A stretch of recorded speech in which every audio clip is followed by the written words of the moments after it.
Hey, everybody will be there. Man, I tell him next.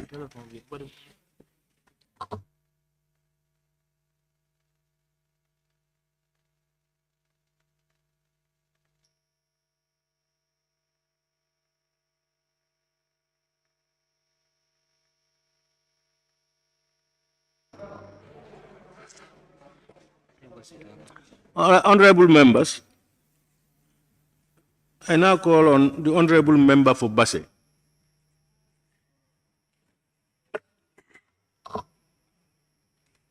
Thank you, Honorable Speaker, for giving me the opportunity to take part on the adjournment debate and also to ably guiding and presiding on sessions professionally as the minority leader alluded. Honorable Speaker, I have to thank both leaders on the majority and the minority side and all other members for doing justice in presiding over the bills, grants, loans, and reports during the sessions. I also thank the clerk and the staff of the National Assembly, cabinet ministers for always attending sessions and ably answering oral questions and concerns of the members. Honorable Speaker, I have to repeat again and again to thank Basse constituency for electing me into office to represent them at this National Assembly.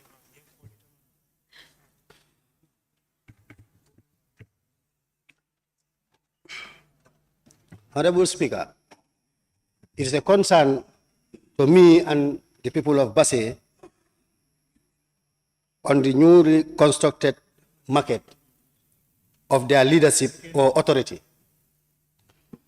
As at now, most of the shops are closed because of allocations, and again, some of the vendors are outside because of they are not properly positioned in the market.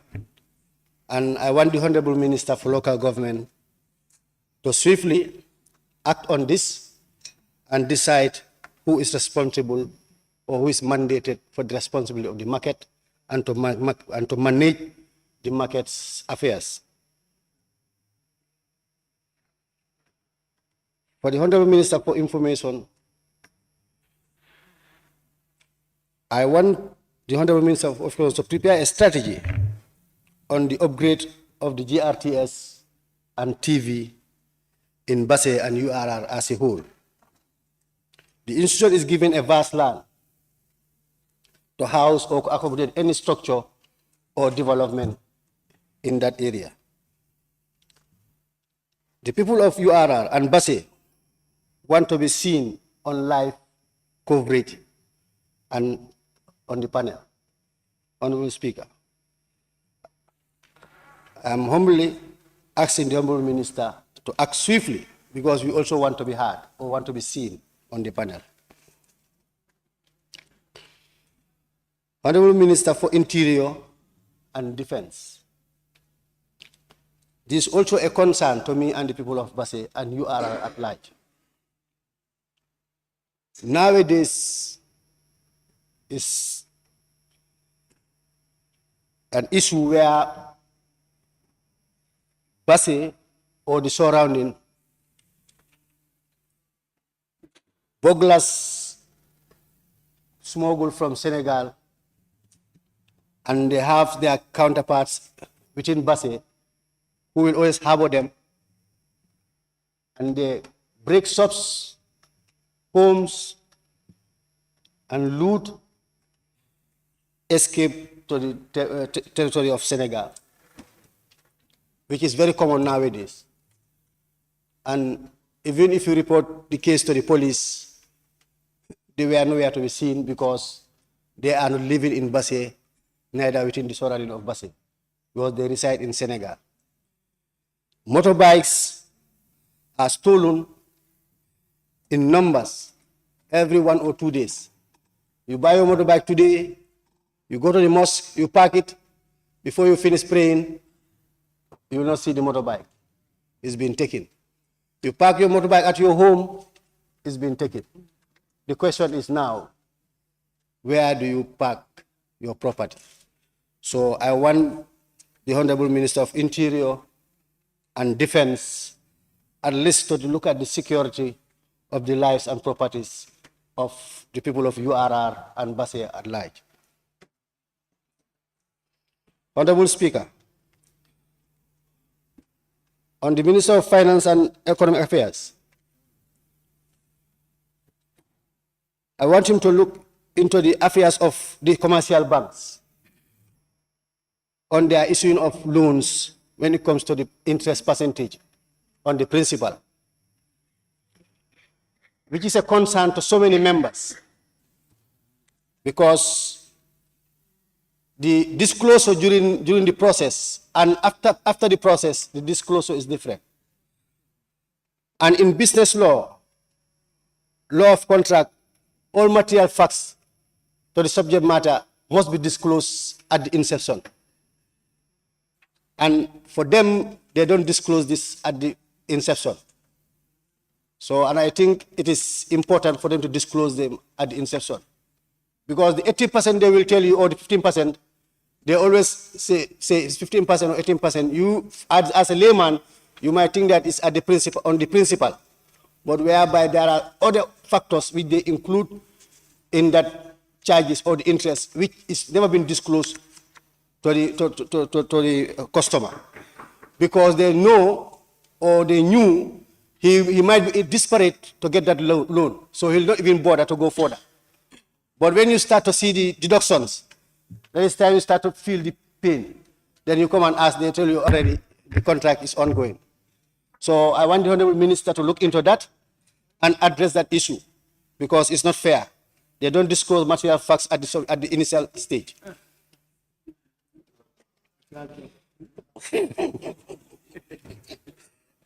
Honorable Speaker, without wasting much of time, people have been sitting for so long. Finally, there are still some communities within my constituency,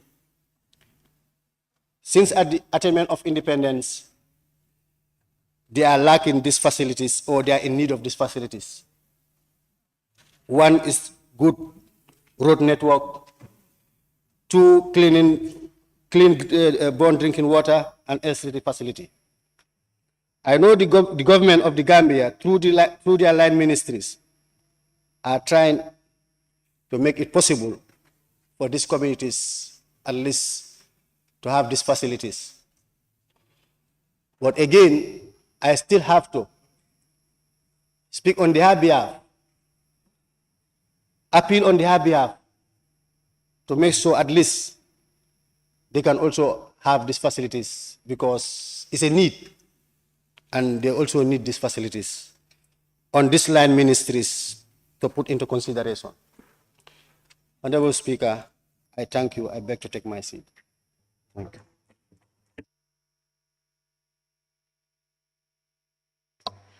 Thank you very much, Honorable Member for Basse. Now I invite the Honorable nominated member, Fatou K. Jawara.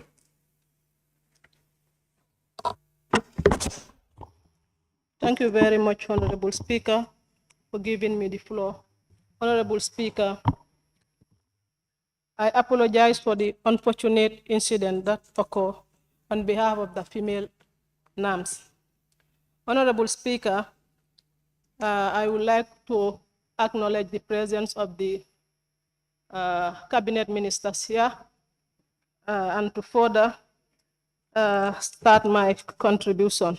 Honorable Speaker, I begin my intervention with information. Honorable Speaker, I think the Minister of Information should start to fold his sleeves and get the information system back to track. Honorable Speaker, the Rwanda genocide was triggered by a message on a radio station. Honorable Speaker, we cannot continue to allow media outlets to demoralize eminent personalities of this society. Typical example is the Honorable Member, Yunusaba. Honorable Speaker, gender. Honorable Speaker, I think we need to pay serious attention to mechanic garage. Honorable Speaker, as parents, we cannot leave our child under other parents' disposal. If you visit this mechanic garage or welding workshop and see the amount of labor work that is loaded on the children, the amount of intimidation is unbearable. So I think as parents, we have a responsibility to secure our children. You cannot just send your children to be an apprenticeship and you don't even pay attention to him or her. Honorable Speaker. Honorable Speaker, security. Honorable Speaker, since this newfound democracy, many are taking the law into their own hand. There are a lot of mob justice that were being practiced. Honorable Speaker, what happened at first in Njagachoy?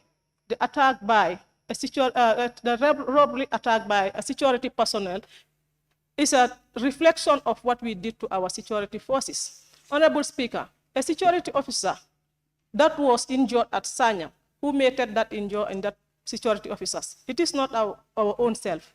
What happened to the security officer that got injured at Brikama? It is not ourselves who did it. So I think as citizens, it needs a collaborative effort to work hand in our security forces. Honorable Speaker, the act of certain individual in the security sector cannot be visited on all the security personnel. We have very professional security men and women who are ready to serve this country. So let's try to work with them hand in glove to secure the country. Honorable Speaker, all these robberies that were happening, they are happening in places where we have people. I'm not saying a criminal inside your country, but a criminal outside the country was lodged by somebody. If we all engage into community policing, we will be able to trace out all these criminals through collective responsibility. Honorable Speaker, and I'm calling on the urgent attention of the Interior Minister and the government at large to support the affected PIU officer to get a proper medical attention.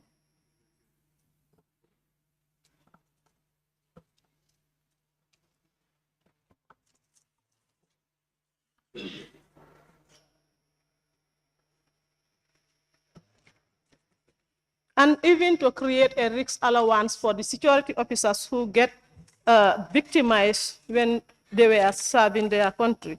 Honorable Speaker, Talinding, under Youth and Sport, Honorable Speaker, I must commend the Honorable Minister for Youth and Sport to heavily sponsoring a football field at Talinding North through the Ward Councillor. Honorable Speaker, in the education sector also, I must commend the Minister for coming to our aid to help us to get a senior school. That was a general outcry for the whole people of Talinding. Honorable Speaker, finally, Honorable Speaker, if a human being cannot listen and experience life without judgment, then you belong to the animal kingdom, Honorable Speaker.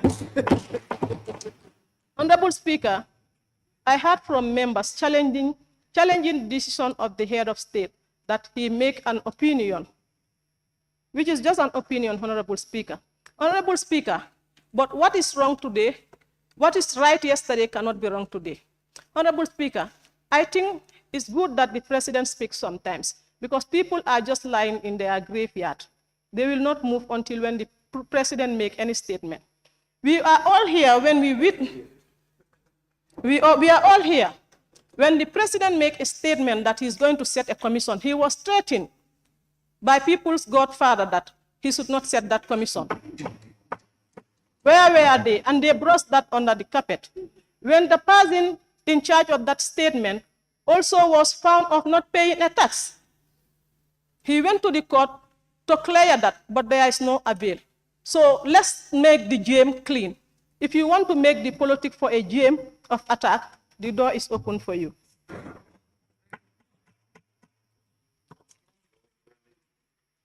Honorable Speaker, we are also all here.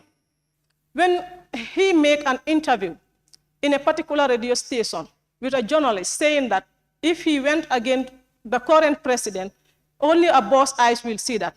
And he qualified in bossing in his party that somebody bossed a woman eye there. There was that also under a carpet.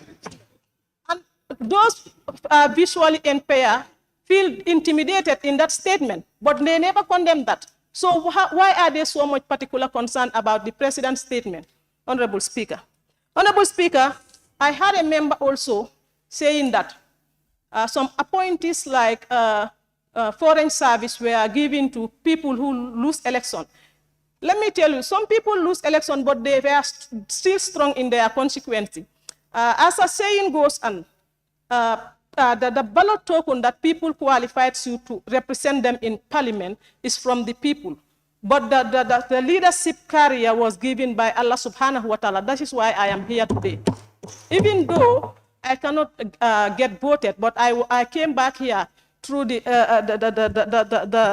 help of Almighty by the President of the Republic of the Gambia. So not that somebody who lose election didn't have win the heart of his people. They can still be strong in that area. Also, he mentioned that those people should not be accorded position. But let me tell that particular National Assembly member that when they form part of the government, all the appointees that were done are done by political compensation.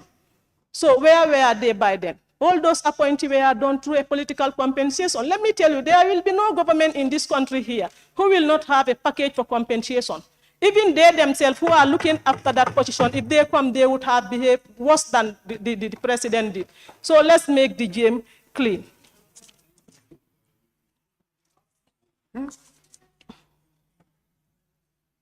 Honorable Speaker, I think with those few remarks, I submit and beg to take my seat.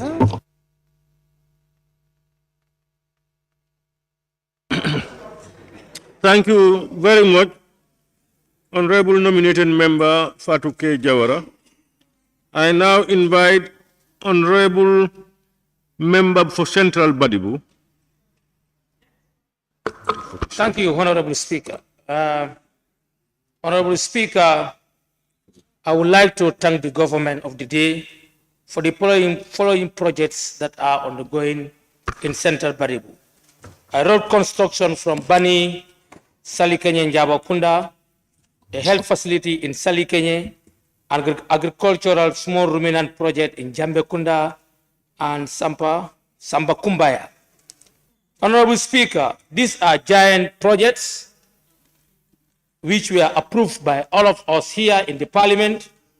So I will not do justice if I don't thank the parliamentarians for the support given to the government in approving those projects. Honorable Speaker, I have to thank my people too, my partners who helped me to dig 11 to 12 boreholes in my constituency. They are Mfangol Lanafa, Central Badibu Development Group, Mohamed Jambe Foundation, to mention but few. Honorable Speaker, development is collaboration. We know it will be difficult for government to do all these projects. But once we put our heads together, we can do and we can make as we wish. Honorable Speaker, coming to Central, but we have a challenge. From Daruriwan going to Kerpati, which is a commercial town, where we have a weekly Lumo, the road there is in a serious condition. It's difficult for goods to come from Combo to reach to the markets, and farmers also find it very difficult to take their crops to Kerpati. So, Honorable Speaker, we are appealing to the government to consider the people who are residing in the northern part of Central Badibu. They are taxpayers, they are citizens. For almost 50-something years, they don't enjoy good road networking system. Honorable Speaker, coming to electricity. Electricity is a need. And this part of my constituency also don't benefit from electricity. So I want the government of the day and NAWEC to consider Dobo Village, Kersektal, Kerepate coming down to Mintakunda. It's a belt. Honorable Speaker, coming to climate change. Climate change is real, and climate change is a global phenomenon. Honorable Speaker, what are we doing as a government to make sure that we also fight against climate change? Our little forest cover is threatened. It's been cutting down by our own selves and our authorities. So I think as a government, we need a clear roadmap to make sure that we reforest the lost forest. Honorable Speaker, tree planting exercise has been carried out in this country. I think we need to graduate from tree planting to tree growing to make sure that whatever we plant, they are protected and they grow to benefit the forest cover. Honorable Speaker, coming to transitional justice. These are new terms and new phenomena that are emanated to make sure that the old wounds are healed, to make sure that we move from revenge, to make sure that the society is better place, to make sure that we have good governance in place, to make sure that bad history will not be repeated into this country. Honorable Speaker, 2016 change was a real change, and it came with a mission to heal the old wounds, to make sure that history is corrected. So nobody will joke with that revolution. It was not an armed revolution, but it was electoral revolution that we went through. We went to the pool and elected a government of our choice. And we went with a hope and aspiration that we want to change this country to be on a right footing. So nobody should play with that, whether you are in opposition, whether you are in government. If you do wrong, we will call it wrong. If you do right, we will celebrate it. Honorable Speaker, coming to corruption. Corruption, this is a widely term used in every sector. And I believe one of the writers said, with your permission, there can be no faith in government if our highest offices are excused from scrutiny. There should be setting the example of transparency. Edward Snowden said so. Honorable Speaker, this House, National Assembly, charity begins at home. We allocated funds for NAMS to have access to vehicles. And once you allocated for Speaker or Deputy Speaker, minority and majority, they had their vehicles. What of NAMS now? And when you allocated for ministers, they buy vehicles. Once the budget is approved here, ministers will go and purchase this vehicle. What of National Assembly? What's wrong with your system? We want to know what's wrong with your system. So please, we talk about corruption, we talk about it. If our own house, you cannot serve us since we passed the budget up to date, we are not cleared with this vehicle issue. Please, if it's a bad deal, you cannot move it, you cannot make it, give us our money, we go for another thing else. Yes. No, we cannot waste our time on this. Who got the guardians? Who got the guardians? Us, we're supposed to perform oversight on others. We failed to watch our own house. For what reason? Honorable Speaker. Honorable Speaker, coming to the ferry. The condition of BANJUL Bara is in a terrible condition. And we don't want the history of Batonjola. People cannot just, no, it can happen. You know, if care is not taken, if measures are not taken, you cannot avert it. So before we say, you know, Yalla Moko def Alal Lanyintala, we have to make sure that we do something right. Do you understand? Honorable Speaker, coming to James Island, Kunta Kinte Island.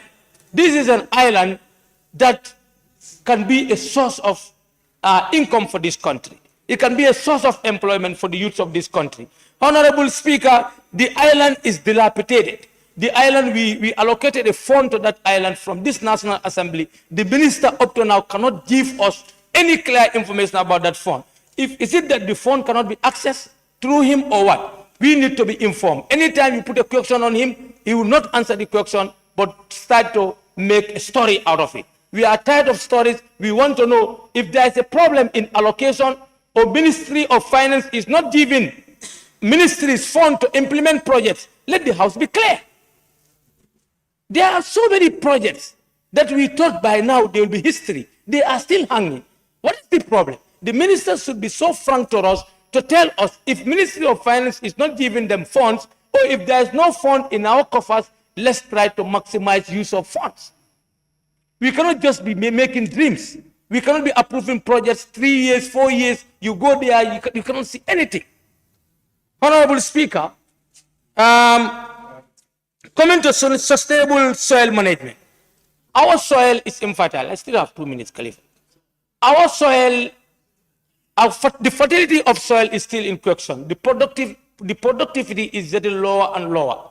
Honorable Speaker, the farmers in North Bank region, North Bank has been a bread basket of this country.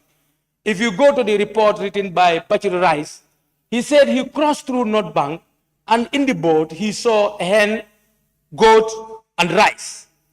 That shows that that place is a land for agriculture. Now, this year's harvest was very poor. Farmers are still in a serious limbo. What will the government do to compensate farmers so that they can have seed money? Because the little money that they have, they invested in agriculture, they have poor yield, they don't have food to eat, much more than buying a fertilizer or buying a seed for the next season. Honorable Speaker, we need to look at the plight of farmers in this country. If not, farming will be just a farming of the old type, prototype tools, where you have your hoe and your sickle. We need to graduate, we need to move. Gambia is the only country, we got our independence with Singapore. Go to Singapore and come to Gambia. The land is some of the lands are fertile and they can be used for agriculture. We are not making best use of those lands.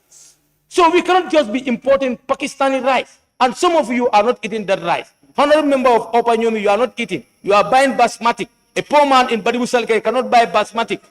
So is that fair?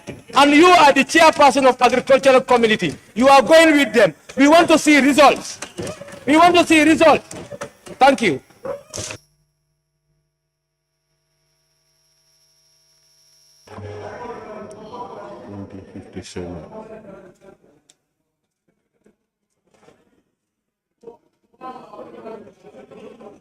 Thank you very much, Honorable Member for Central Badibu. I now call upon the Honorable Member for Nyamina West.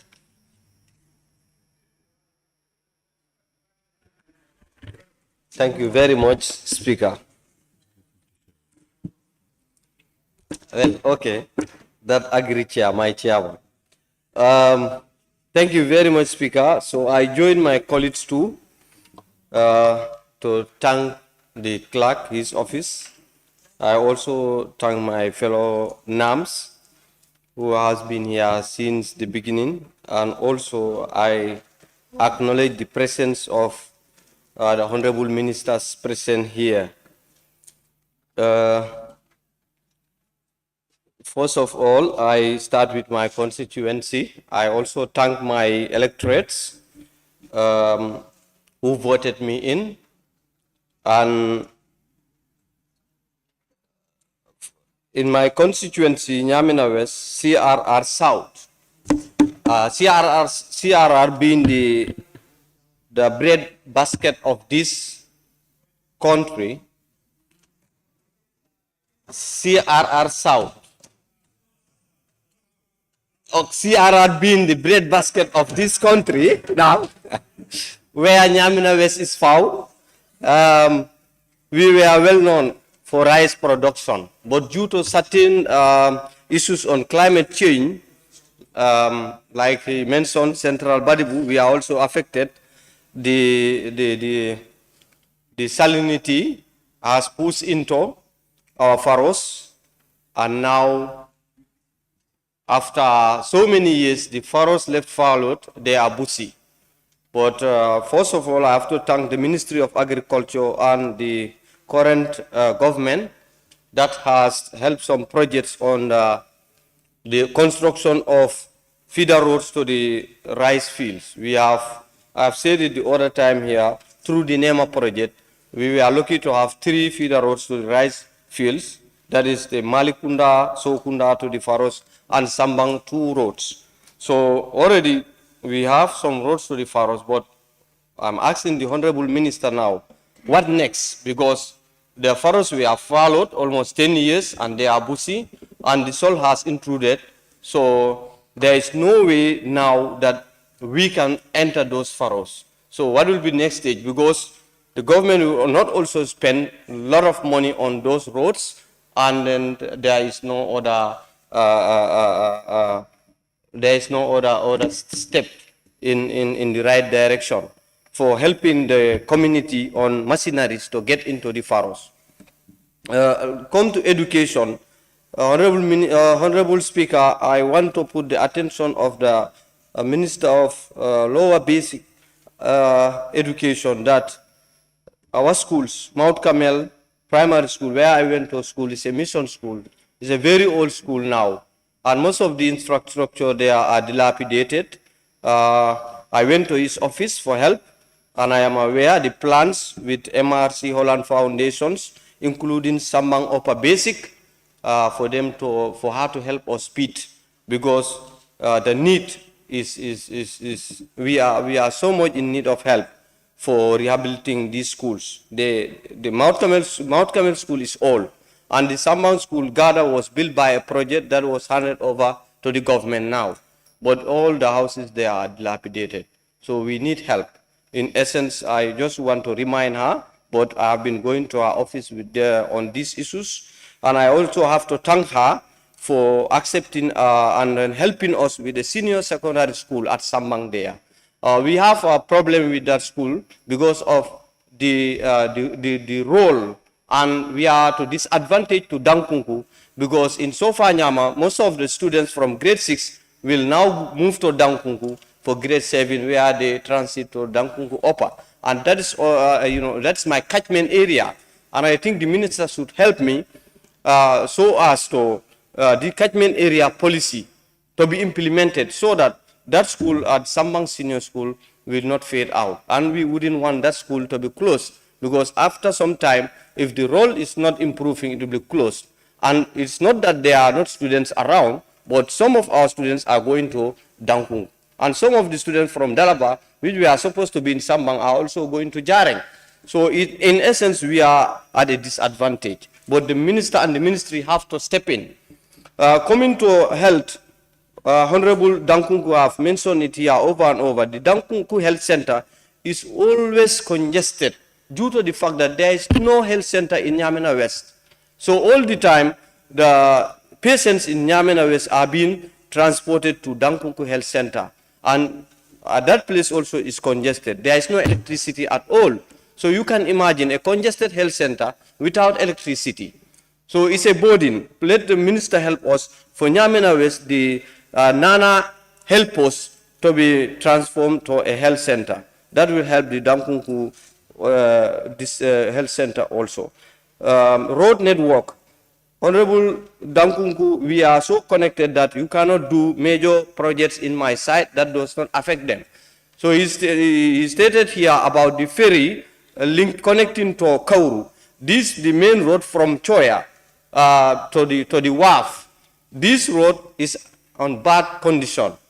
The ministry has to help us. Last time, during the budget, I was the least happy to hear that almost all the roads, major roads in the Gambia, are being, pleased in that budget, 2023-2024. But our road was not mentioned, and there was no road at all within Nyamena West and Nyamena Dankunku. For what reasons? Are we not part of the Gambia? Are we not part of the Gambia? So in essence, we are calling for this road. There is a common saying in Mandinka: you cannot be beside hellfire and the heat is disturbing you. Now you are in heaven, still now the heat is disturbing you. We are now in heaven. So we cannot accept it now. We cannot take it anymore. You cannot be in heaven and still now you are being disturbed by heat, hellfire. So let the minister help us with that road. It is very urgent. And that road links, and it's, like Honorable said, it connects the Nyamena East for the Lumos to the Kauru. So we are definitely, my people are so much disgruntled on this road. Anytime I go to Nyamena, these are the questions I face. And I have nothing to tell them now, because there is high hope. This is the only hope now. Okay, so coming to security, I will also join my colleagues. Security is paramount, is very important. If the security cannot handle the situation in town, therefore no one is secure and nobody will feel safe anywhere you are. Coming to the democracy today, we are nurturing this young democracy. Most of the honorable members have uploaded the democracy, and I think that's why some of the new honorable members are willing to challenge His Excellency. So it's a big plus to the democracy. I will also want to make one clarity before I step down. Most of us are talking about corruption, and that there is an auditing that was supposed to be made to some of the councils. But we have seen most of the public or some major, influential figures are against that. Are you not contradicting yourself? If you are in for transparency and against corruption, why should you stop an investigation or an audit to councils? I'm just seeing contradiction in this parliament. There is major contradictions here. If you are against auditing, how can you stop corruption? The other clarification is that one of our NAMs questioned the qualification of the Honorable Speaker.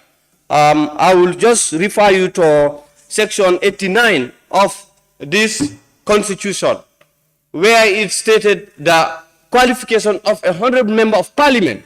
And I think he's a honorable member of parliament. All of us here could have been a speaker if you were nominated. Now, 89D, read 89D, where it stated it says, can I read? Okay, D, is able to speak the English language with a degree of fluency, proficiency, sufficient to enable him or her to take part in the process of the National Assembly. I think that's the qualification now. Who doesn't have that here? And he stated that Honorable Speaker is a PTC graduate. Do you understand?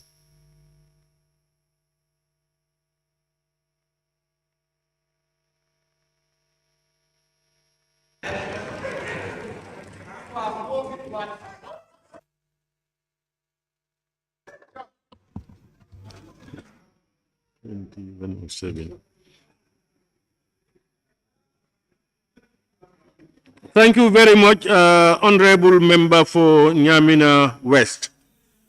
I now invite the Honorable Member for Woolly West.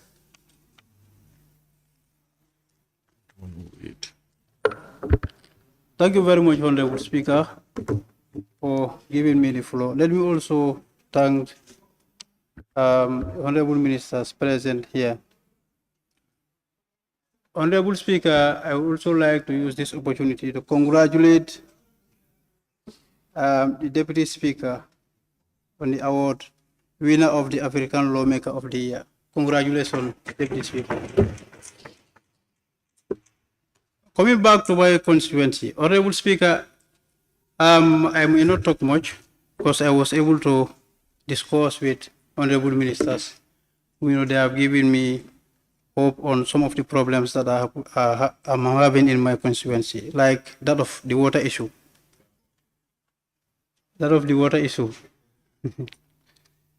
I would also like to thank the Honorable Minister of Water Resources for giving me assurance of solving the water problems in my constituency.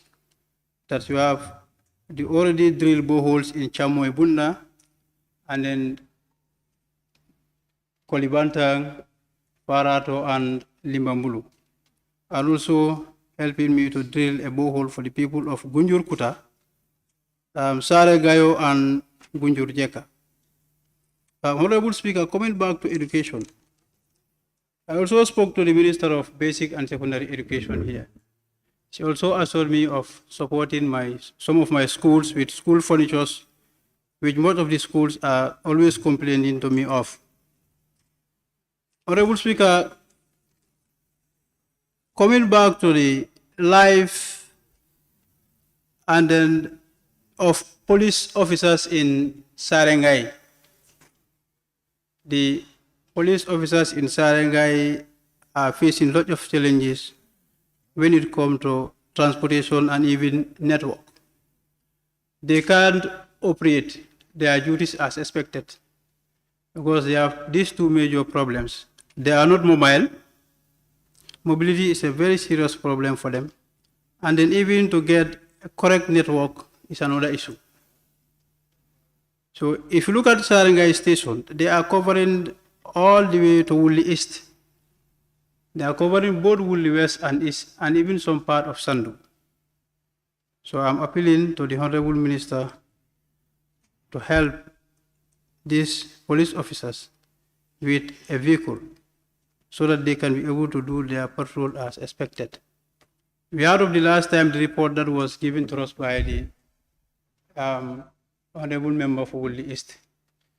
Main concern and the main problem that was raised by the officers was transportation, because they cannot operate their duties if they are not mobile, because they need to patrol up to Woolly East, because they are covering from Woolly West to East up to Pasamas.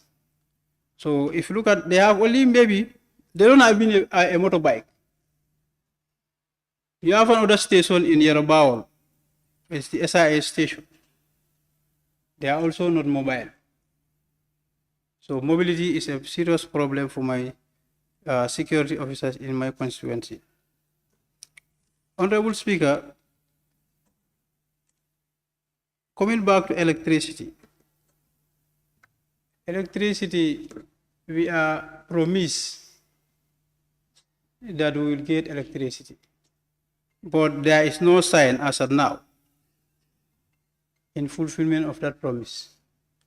And then my electorates are always questioning me, how and when are they going to get this electricity?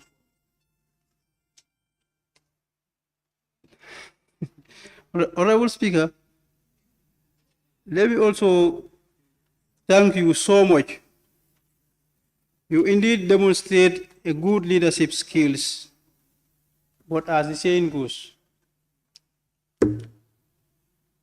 he who does not respect his elders will not respect leaders. Honorable members, let's put away political issue and then let's see the Gambia as large. Because if we want to bring our political difference in this August Assembly, we will never succeed.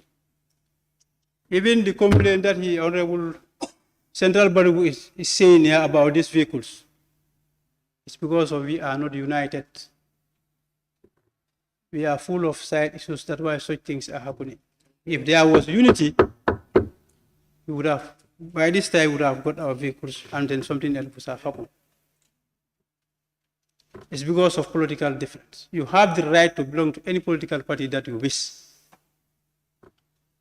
But please, that should not make you to disrespect others because of the political party that they belong to. This is just a game.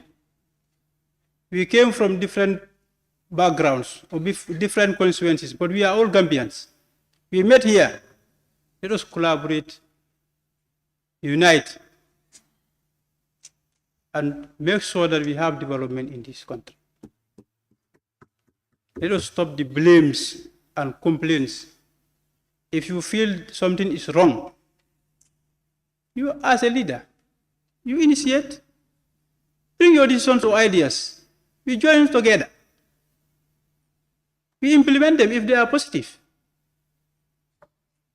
But even if somebody is walking on the highway, you hit a stone, you say the president would have come and picked that stone for you on the highway. How can that be possible? Honorable Speaker, I know Some people may not be happy with my statements today. I'm free to say whatsoever I feel like to say here.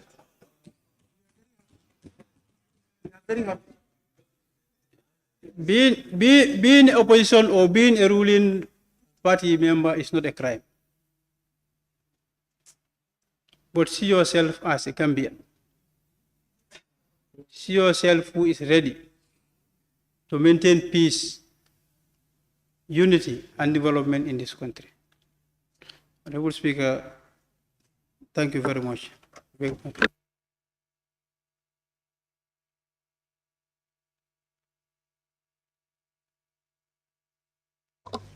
Thank you very much, Honorable Member for Woolly West. And I invite the Honorable Member for Sami constituency. Thank you very much, Honorable Speaker, for giving me the floor. Thank you very much, Honorable Ministers here present, and also security. Honorable Speaker, we have to respect each other. Respect is reciprocal. It's give and take. As you rightly mentioned, here, our Bible is the Constitution and the standing orders. And nobody is above the law. If you violate the Constitution, you violate the standing order, you must be called order to say that you have violated. Let us respect each other. We all want to see that this country move forward. There is nobody here who don't want to see this country move forward. Honorable Speaker, I want the Honorable Minister for Justice to bring the new constitution, the draft constitution. The most important document, Honorable Speaker, is the Constitution. It's the Constitution. We said we want to practice best things. We are not saying that there was a constitution before. When there was another government, 1994, they changed the constitution 1997. Why did they change it? Why not we also change? Because not everything is perfect, Honorable Speaker. And the Constitution is not meant for one person. It's for generations, Honorable Speaker. To have a draft constitution, a new constitution that is going to be democratic, we should go in for that, Honorable Speaker. The draft was thrown here. But I believe, Honorable Speaker, the Justice Minister will do a lot of sensitization among the honorable members so that when it comes here, we will not throw it, because so many millions were spent on that constitution, on that draft constitution. I think we will not allow that to happen anymore.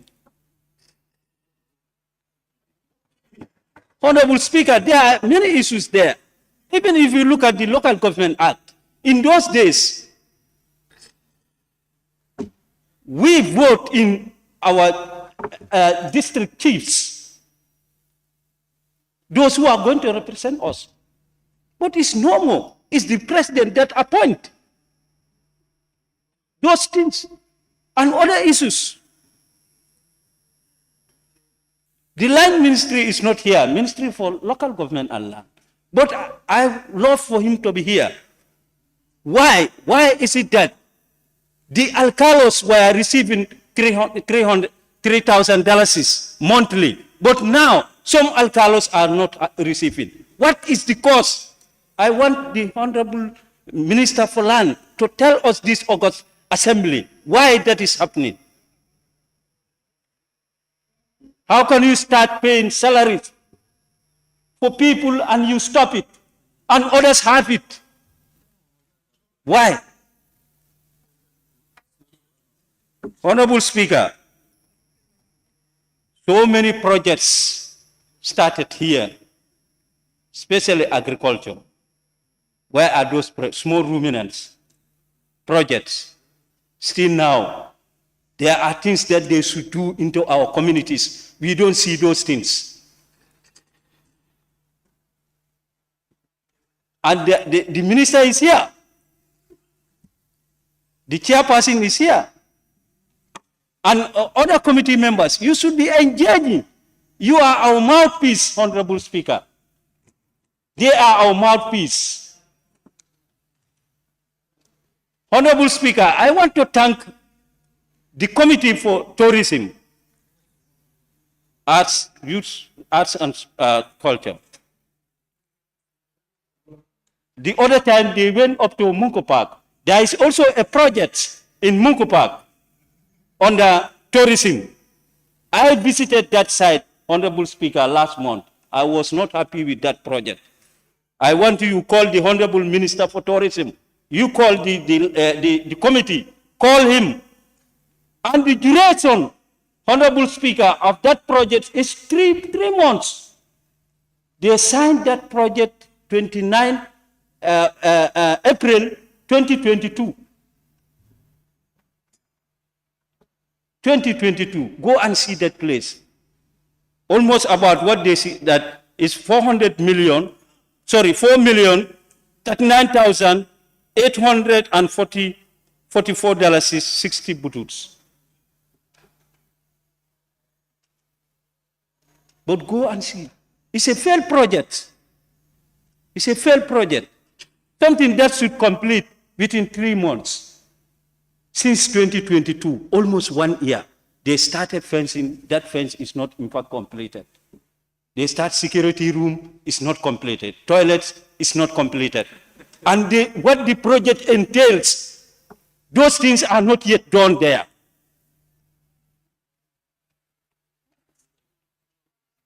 Honorable Speaker, Ministry for Petroleum and Energy.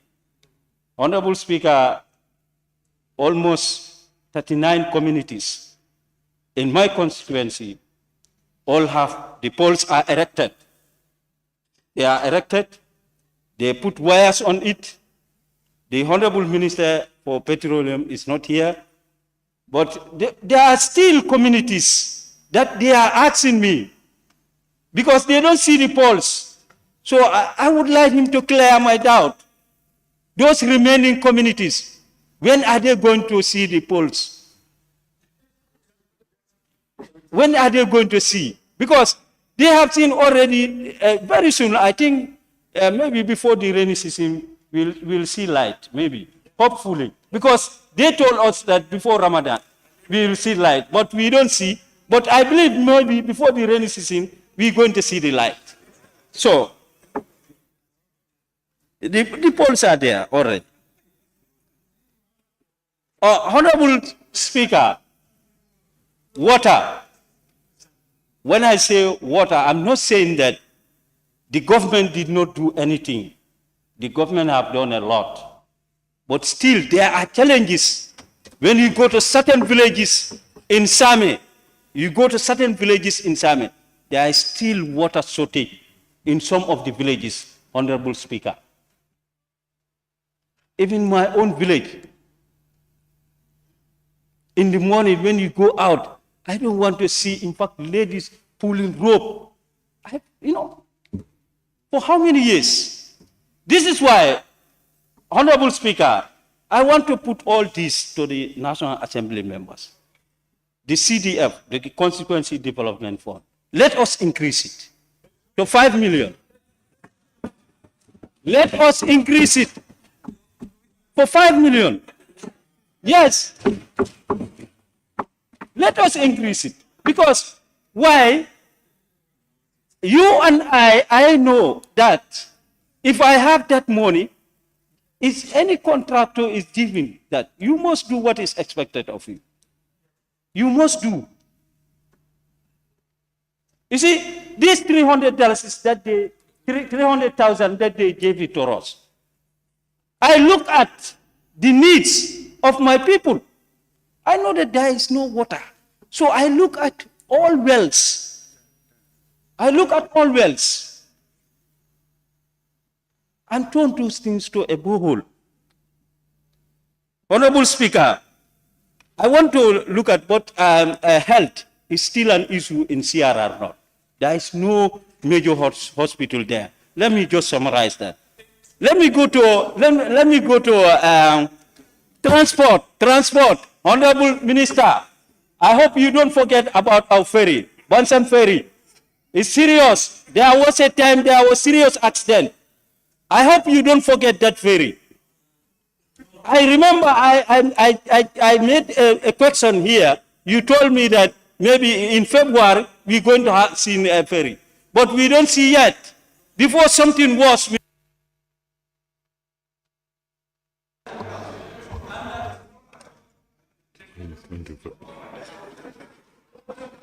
Thank you very much, Honorable Member for Same. I now call upon the Honorable Member for Upper Salum.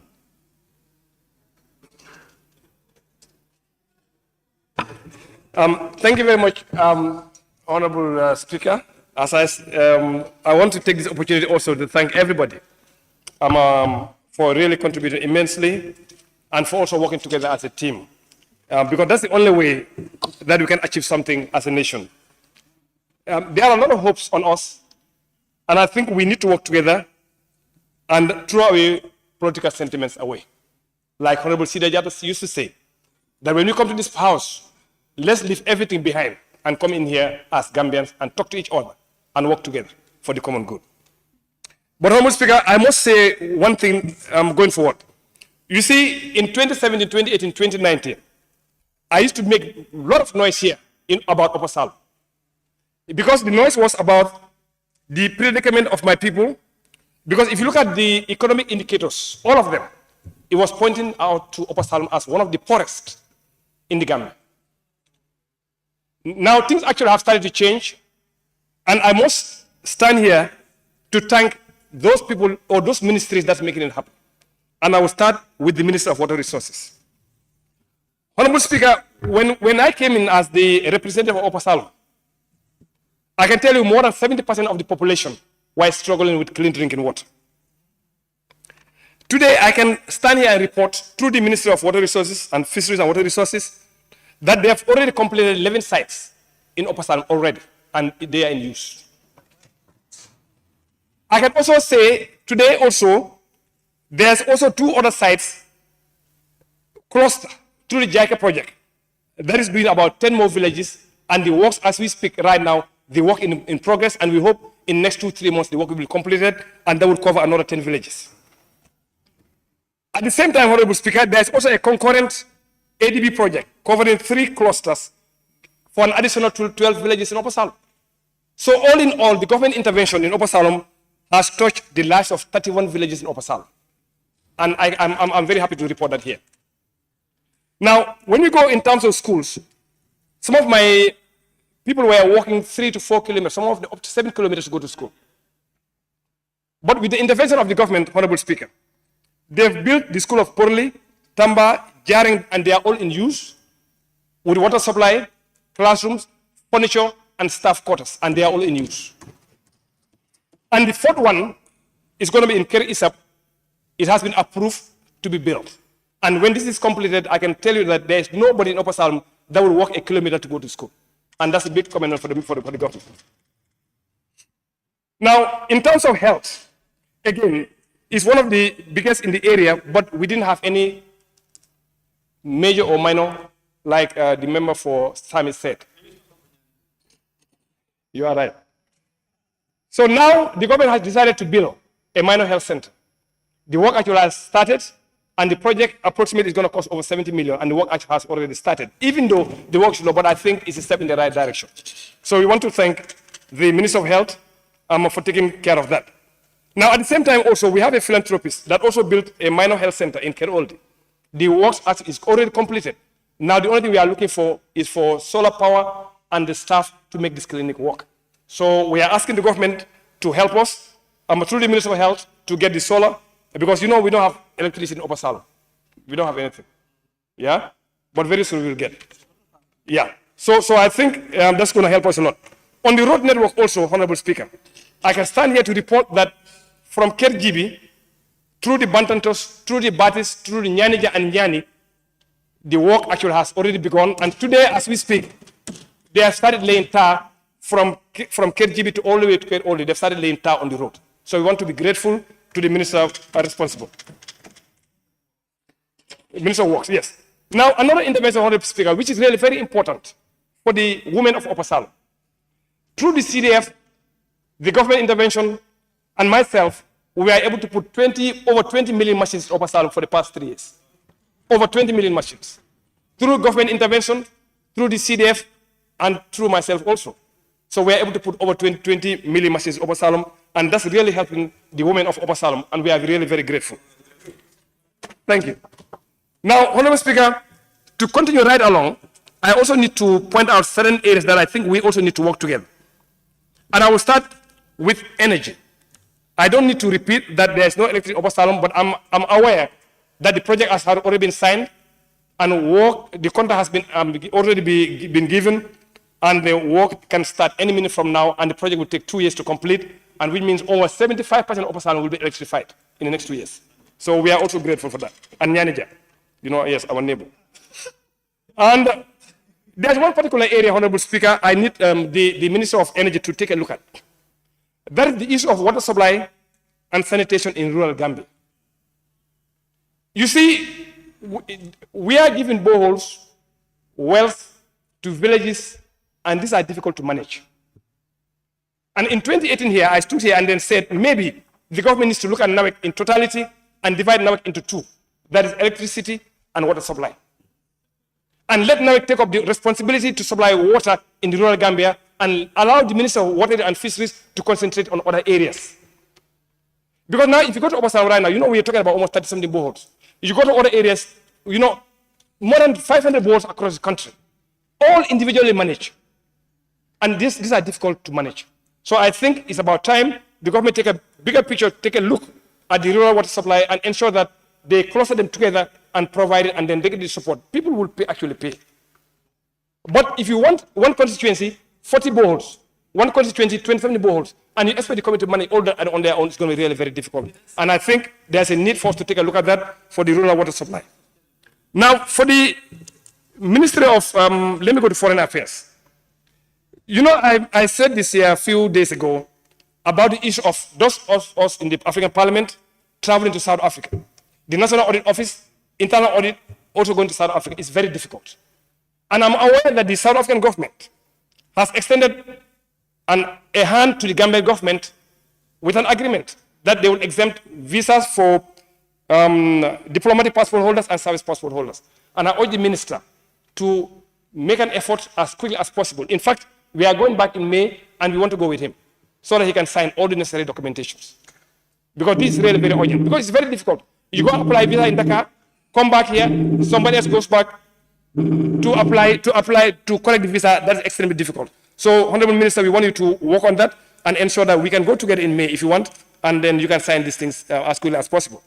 The next one also is the protocol for the treaty establishing the African Economic Community relating to free movement of persons, rights of residence, and rights of establishment. This protocol was signed by the Gambia in 2018, but is yet to be ratified. 32 African countries actually they have signed, but only 4 has ratified. And Gambia since 2018 we have not ratified. Also, another protocol also dealing with cybersecurity and personal data protection. This was signed last December. It's also yet to be ratified. And if you can assist us by our next session to bring those two for ratification, we'll be very grateful. Now, to the Minister of Interior, Honorable Speaker. I have one, okay. Now, the issue of driver license. I cannot understand. Why do we have to renew our driver license every year? I cannot understand. It's the same person. It's the same person that actually goes to renew every year. You here in Gambia, you will see you carry driver license, you will carry ID card, you will carry insurance card, and you carry so many cards, and you are the same person, same details, same everything. Why can't we make it easier for people to renew their driver every 5 years, or in fact every 10 years? If you are charging $500 now, why can't you charge $750 or $1,000 depending on exactly the cost of the items? People will pay. But every year people have to queue to get their driver license. And you said you have to test. There's so much burden on the ministry and so much burden on the people that actually apply for the driver license. Let's have driver license every 5 years or every 10 years. It makes a lot of sense. And the other one is about the Minister of Trade. And that's the issue with migrant workers, of Gambian migrant workers, particularly unskilled workers that are going outside the Gambia, having a lot of issues, and the Minister of Foreign Affairs have to take up the responsibility to repatriate them. And I wanted, the minister is not here, but I really wanted to know whether there is any policy on migration. You see, the people that are taking them outside the Gambia, to Lebanon, to other parts of Asia, I think there is a need to put a policy in place where those agencies will be registered with the government, which means they will take the responsibility to bring them back if there is an issue. They will take the responsibility to ensure that the contract they sign in the Gambia before they go is actually upheld. Because otherwise, the burden will be on the Minister of Foreign Affairs for repatriation. Because you see, if you look at their budget, you know there's a small amount of money. That one cannot bring all of them back here. And the next thing you're going to do is they're going to have to do environment. Let's really take a look at that for the Minister of Trade and Employment to ensure that these people that do take our Gambians outside the Gambia are registered and they are held accountable.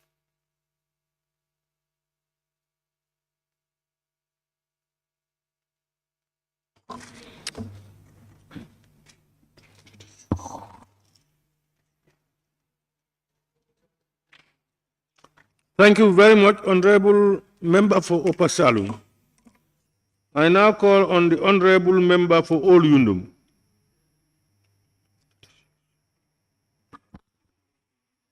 Thank you, Honorable Speaker. Honorable Speaker, let me also join my colleagues to thank our honorable ministers from Cabinet to join us here today in this adjournment debate. Honorable Speaker, let me also thank you, your office, and the office of the clerk for being helpful through the course of this session. First, let me begin, Honorable Speaker, with a congratulation to our national scorpion for a hard-fought victory in Morocco against the Malian team. At least there is a drive towards achieving another result to participate in the African Cup of Nations. So we thank the Ministry of Youth and Sports and the Gambia Football Federation and the entire country for that victory. Honorable Speaker, I have a few things to talk about, but first I have a constituency commitment. I have to talk about those things first before responding to some submissions made by some members around. Honorable Speaker, let me talk about road network in my constituency. I think the Minister of Works and Infrastructure is here. I have talked about the Nemakunku Road project that was pronounced by the President in the political rally. Every now and then, members of the constituency do ask me, when are they going to start the project? And I think I am sort of words to tell them. If the minister is around, I think I need more clarity on that project, because it has been said that the project will go ahead, and I am with the fervent belief that the project will go. So I will need some clarity on that. The Jabang Highway, I have said it here. I think government needs to do something so that they can electrify that highway. At least we need a street light for that highway. It's always very dark at night, and then it can cause a lot of accident on that way. So I think the government needs to work on that quickly so that people living around that end can have access to those security. Water shortage has also been a problem within my constituency, Honorable Speaker. We have said this in the 5th legislature several times, but I know there are efforts being taken by the government. So we just wanted to remind them so that they can speed up and help people to get access to water in most of the constituencies. Honorable Speaker, away from that, people who have the moral standing in society to question the choice of word of the President are people who are consistent, who are not selective. But people who are selective in their choice of word or what they want to defend and what not to defend. They don't have the moral authority to question the choice of word of the president. And I think that needs to be made very clear. If you select what you want to defend, of course, you will attack the president for his choice of word. He has all right to speak his mind, and that's an opinion from the president as well. Just like any one of us here, we speak our mind. And who is questioning that an audit report is not an opinion? The Act says it very clearly. Yes, it can be of scientific opinion or what. We are not questioning that. But I think we also need to respect the opinion of the leader. And in fact, the president does not degrade the audit report. He did not. He knows very well that audit reports are important. And that does not leverage anybody in government to act corruptly. Because the minister said it very clearly, that we have sufficient laws in place to prosecute anybody who acts otherwise. The minister said it. So who is out there to attack the choice of word of the president, to say the president should not say an audit report is an opinion? Of course, it's an opinion, and let's go out for debate. It's an opinion. But he did not say an audit report is an opinion, so I'm not going to respect the audit report. The president did not say that. He did not say that. So we need to respect that as well. But that's why I said people who have the moral standing in society are those who are consistent with their words. Those who are not selective are those who are supposed to question the choice of word of the president, and not those who are not, who are selective in their choice of word and what they defend and what they do not. I think we need to make that very clear. Honorable Speaker, the diplomatic mission, all of you in the fifth legislation knows, somebody said, those people the president appoint in the foreign service should be people of, highly intellectual individuals in society to represent us in the outside world. Fine. That's an opinion too. But in 2017, when we came into government, and 2018, people were sent to outside of this country to represent the Gambia in the foreign service. Were they highly intellectuals? No. All of you know in the fifth legislature, my colleagues who lost their bid to come back to parliament, their commitment in parliament, and what they do, we all know who is going to question their commitment in parliament. Today, they have been appointed outside the Gambia. Go and look at their performance, what they are doing. Who has the moral authority to question their appointment in the outside of this country? I think we need to look at all these things. We need to be fair. We need to be sincere. And we need to choose the words that we utter. Sometimes when we are dealing with national issues, let's talk about issues in our constituency so that government can support us to help people to address the problems they have in their constituencies and not to attack individuals. That is not my way. I don't want to attack people. I don't want to talk about people. But if you start doing it, of course, yes, we will go after you. So I think we need to stop those things and understand that this parliament is for all of us. You understand? So government is for everybody. Today we are in government, tomorrow somebody else will be there. How would you question what is happening today when you yourself will be doing that? So we need to take care of that. Honorable Speaker, before going further, I think I also have a question for the Minister for Foreign Affairs, since he is here. On the 9th of November 2022, I sent a parliamentary question, and I got a response. Since the Minister is here with the Defense Minister, I just wanted to send the question again, probably for more clarity before my time ends. That is the UNSCR report of 1540-2004, proliferation of weapons of mass destructions. I am told that Gambia has not been sending their country report. I need more clarity because the minister said they have some gaps and they will be working on that so that they can be able to send their first report. How far have they gone since that? From November to date, are they acting on? Because the Parliamentarian for Global Action wanted to support, and then we want to get clarity so that we can engage them more to be able to give that support they need to send that report. Honorable Speaker, with those few remarks, I think I have exhausted all I wanted to say because I know some of these things that people talk about ranging from what the president said on the audit report and people who are appointed outside this country, are some of the things I wanted to respond to directly, because I think it's not fair for us to stand in parliament because we have the liberty to talk and attack the person of the president. Observation. Yeah. Thank you, Honorable Member. I just want to add a few words on what you have said with regards to the President's statements that audit reports are opinions. And we need to understand this. There are different types of audits. Normally, the audit that is carried out by the Auditor General's office is a statutory audit, which is mandated by the Constitution and the Act. Point of order. Audit Office. Point of order. Observing. Point of order. Can we hear the point of order from the Honorable Member for Woodley East? Honorable Speaker, no one should get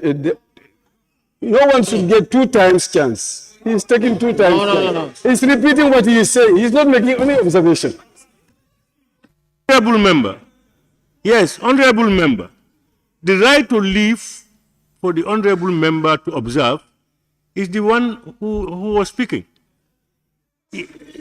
No, yes, but that's what he has. It's not us. It is him. He said, Honorable Member, let's not argue, please. Honorable Member for Old Yundum granted his observation, and that's what he is making. Just to, he's not just making another speech. Any observation will be a speech. Right, so just allow. Yes, please. Thank you, Honorable Speaker. Honorable Woolley I know you would not like what I'm coming to say, but just bear with me. What I want to say here is, Honorable Speaker, when it comes to the statutory audits, if you look at the reports of the Auditor General itself, it starts with expression of what? Opinion. What people don't want to hear is the President was showing us that in the Gambia today, we are governed by rules. He did say that those statutory audits cannot be used as evidence, which is true. If you need the evidence, you must subject it to what? Further investigation. And that is democracy at play. So, Honorable Deputy Majority Leader, you are definitely online. You can continue. Thank you so much, Honorable Member, Honorable Nominated Member.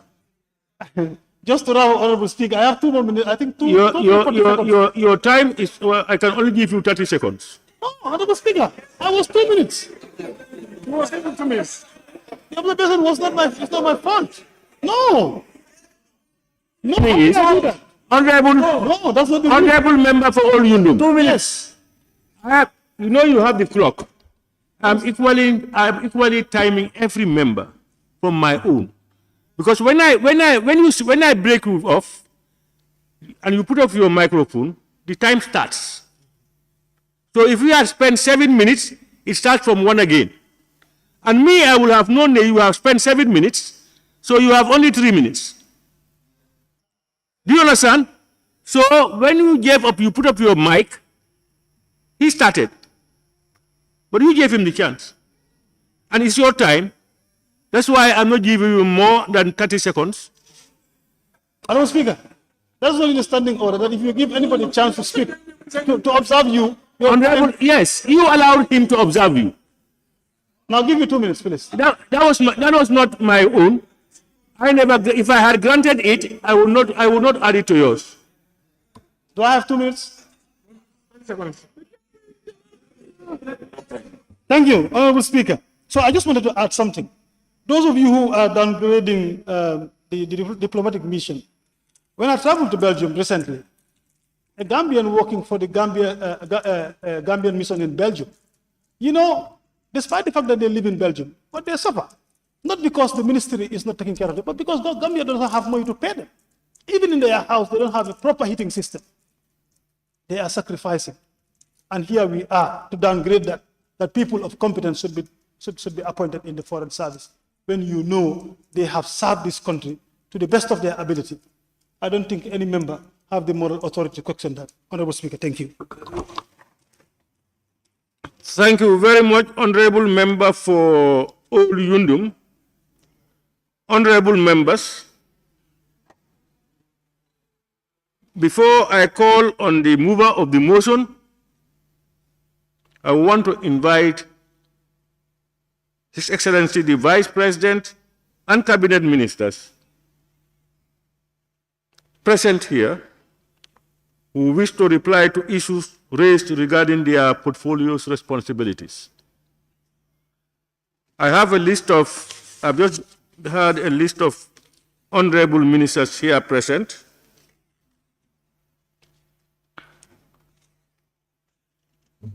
When I interrupt you, if and I put on my mic, you see, you will realize that something is happening. That means it's a signal.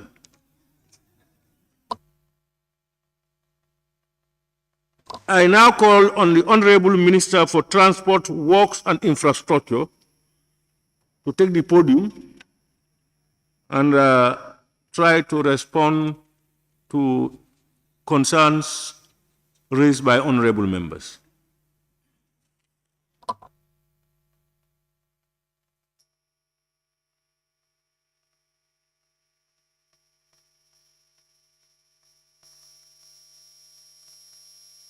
Honorable members, I will not expect that honorable ministers will take more than 10 minutes.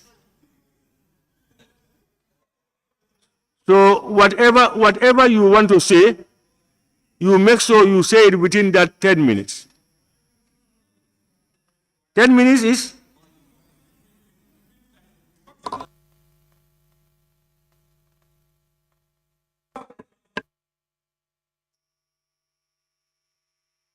Honorable members, I am of the opinion that you raise all these concerns and all this time because you want them to respond to you. So you have an idea. So we are raised before and answers were provided for them. They are done for just, to... Yes, but some of you may have got your answers, others may not have. So if they can use 5 minutes, let's allow them use 5 minutes, 3 minutes, but let them not use more than 10 minutes. Is that comfortable, or you want us to make it 5? No, 10 minutes. 5 minutes. 10. 10 is fine. 10 is fine. Give them chance to respond to issues. Those for 10 say aye. Aye. Those for 5? The ayes have it. Honorable, even the mover of that motion never voted for it. No, you are good. You just read people's mind. That's good enough. Yes, Honorable Minister, you can take the floor. Thank you, Honorable Speaker, and let me also take this opportunity to thank all the honorable members that have singularly and collectively raised concerns regarding the roads and also the condition of ferries across the country. So, Honorable Speaker, in the interest of saving time, I want to suggest, going by the number of issues that were raised regarding the roads, that my ministry and the National Assembly members, as well as the Ministry of Finance, sit and discuss as part of preparations for the next budget session to agree on the number of roads that we want to do across the country, and we agree on the budgets even before we enter into the budget making session. That will help us deal with, because the way I am seeing it, we have more than 30 different issues raised across the country for roads alone. And with the budget allocation that we have, it will take us the next 20 years if we're able to cope with that. So it will be good if we can sit before we go into budget session and then we agree in each area or each region how many roads we are going to do there. So that will help, so that we can have at least a framework. I will answer to specific issues of concern for certain areas. Most of the issues that were raised, I have been here and then we answer those ones. I mean, just to tell you, we are doing 350 kilometers of roads this year. Hopefully, the procurement process is almost completed now. The evaluations are going on now, the financial and technical evaluations. Hopefully by end of or mid-April, that will be completed. So after end of Ramadan, inshallah, we will start laying the foundation stones. Now, the ferries, for the general information of those that use the Banjul Bara ferry, for the 3 ferries, we have ordered new engines. Because of the usual issues that we face regarding the situation of the ferries, they should have been sent to Banjul by sea, but now I gave instruction that they air freight them, even though that is going to be too expensive, but it's necessary, so that these engines can be in Banjul, hopefully by end of April, to fix them. In the meantime, the procurement for the ferries, for the new ferry, has already been finalized and is at the GPPA for opinion. And once we have finalized that, of course, the tender will be awarded. And that the problem is that the ferry is not like is in the market. You have to give your own design specification, and then the company that wins the tender will build the ferry according to your specification. So that will take about 15 months. So we are hopeful that by the next 15 months, the new ferry would have been here. But in the meantime, we have taken a conscious decision to ensure that we build the new ferries, we rehabilitate, we repair them, and we provide new engines for them. And that will include, the repair works will also include the rural ferries.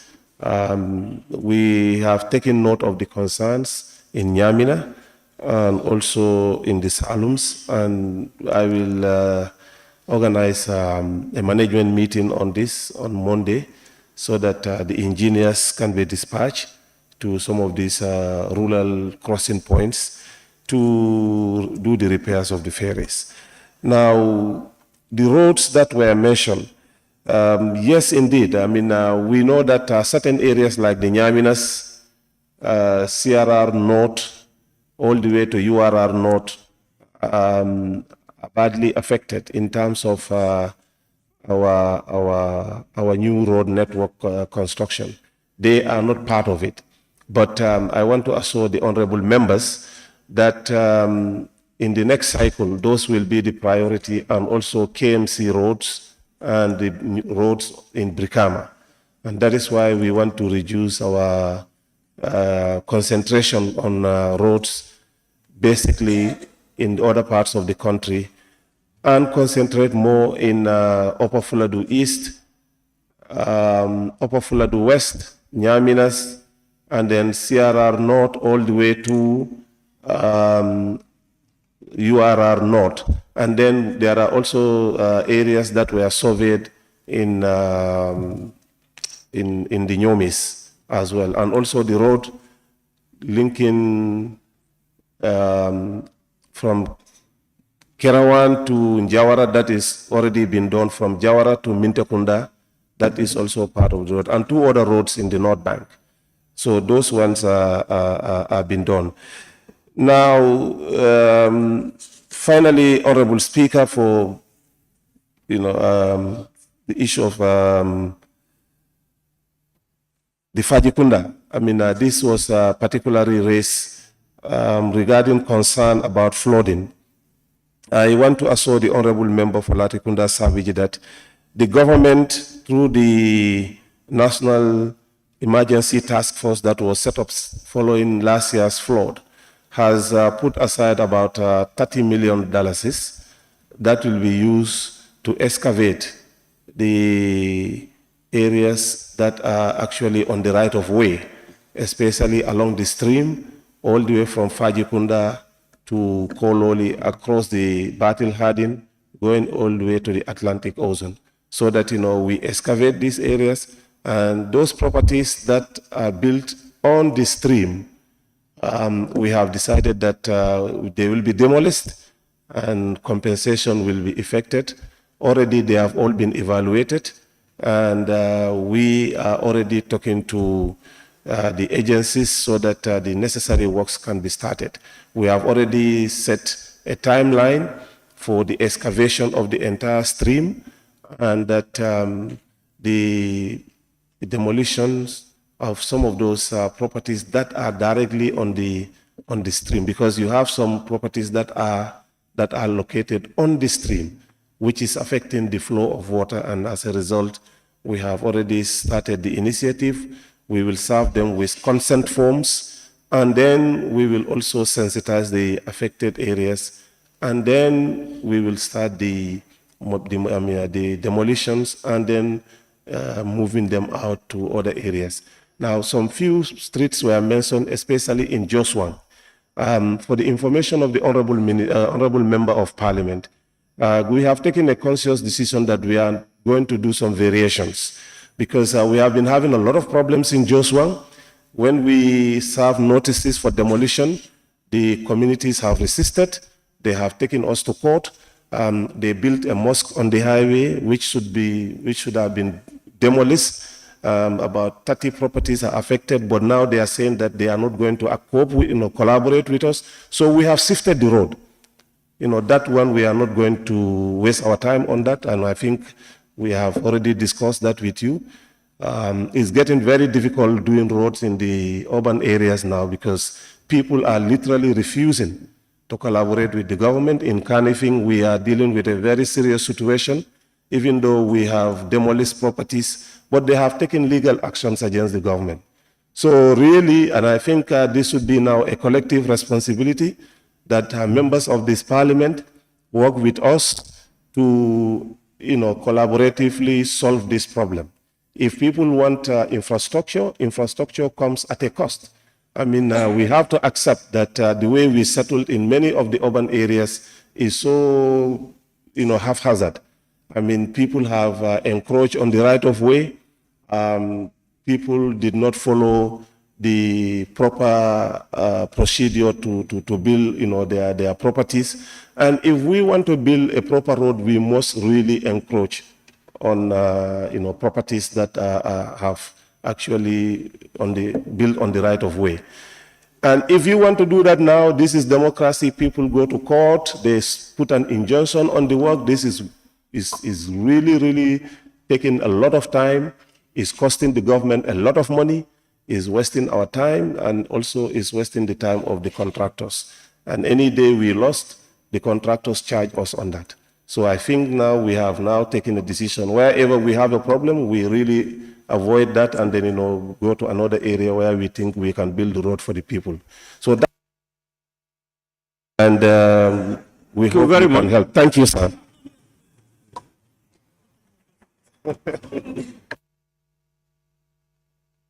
Thank you very much, Honorable Minister for Transport, Works and Infrastructure. I now invite the Honorable Minister for Defense.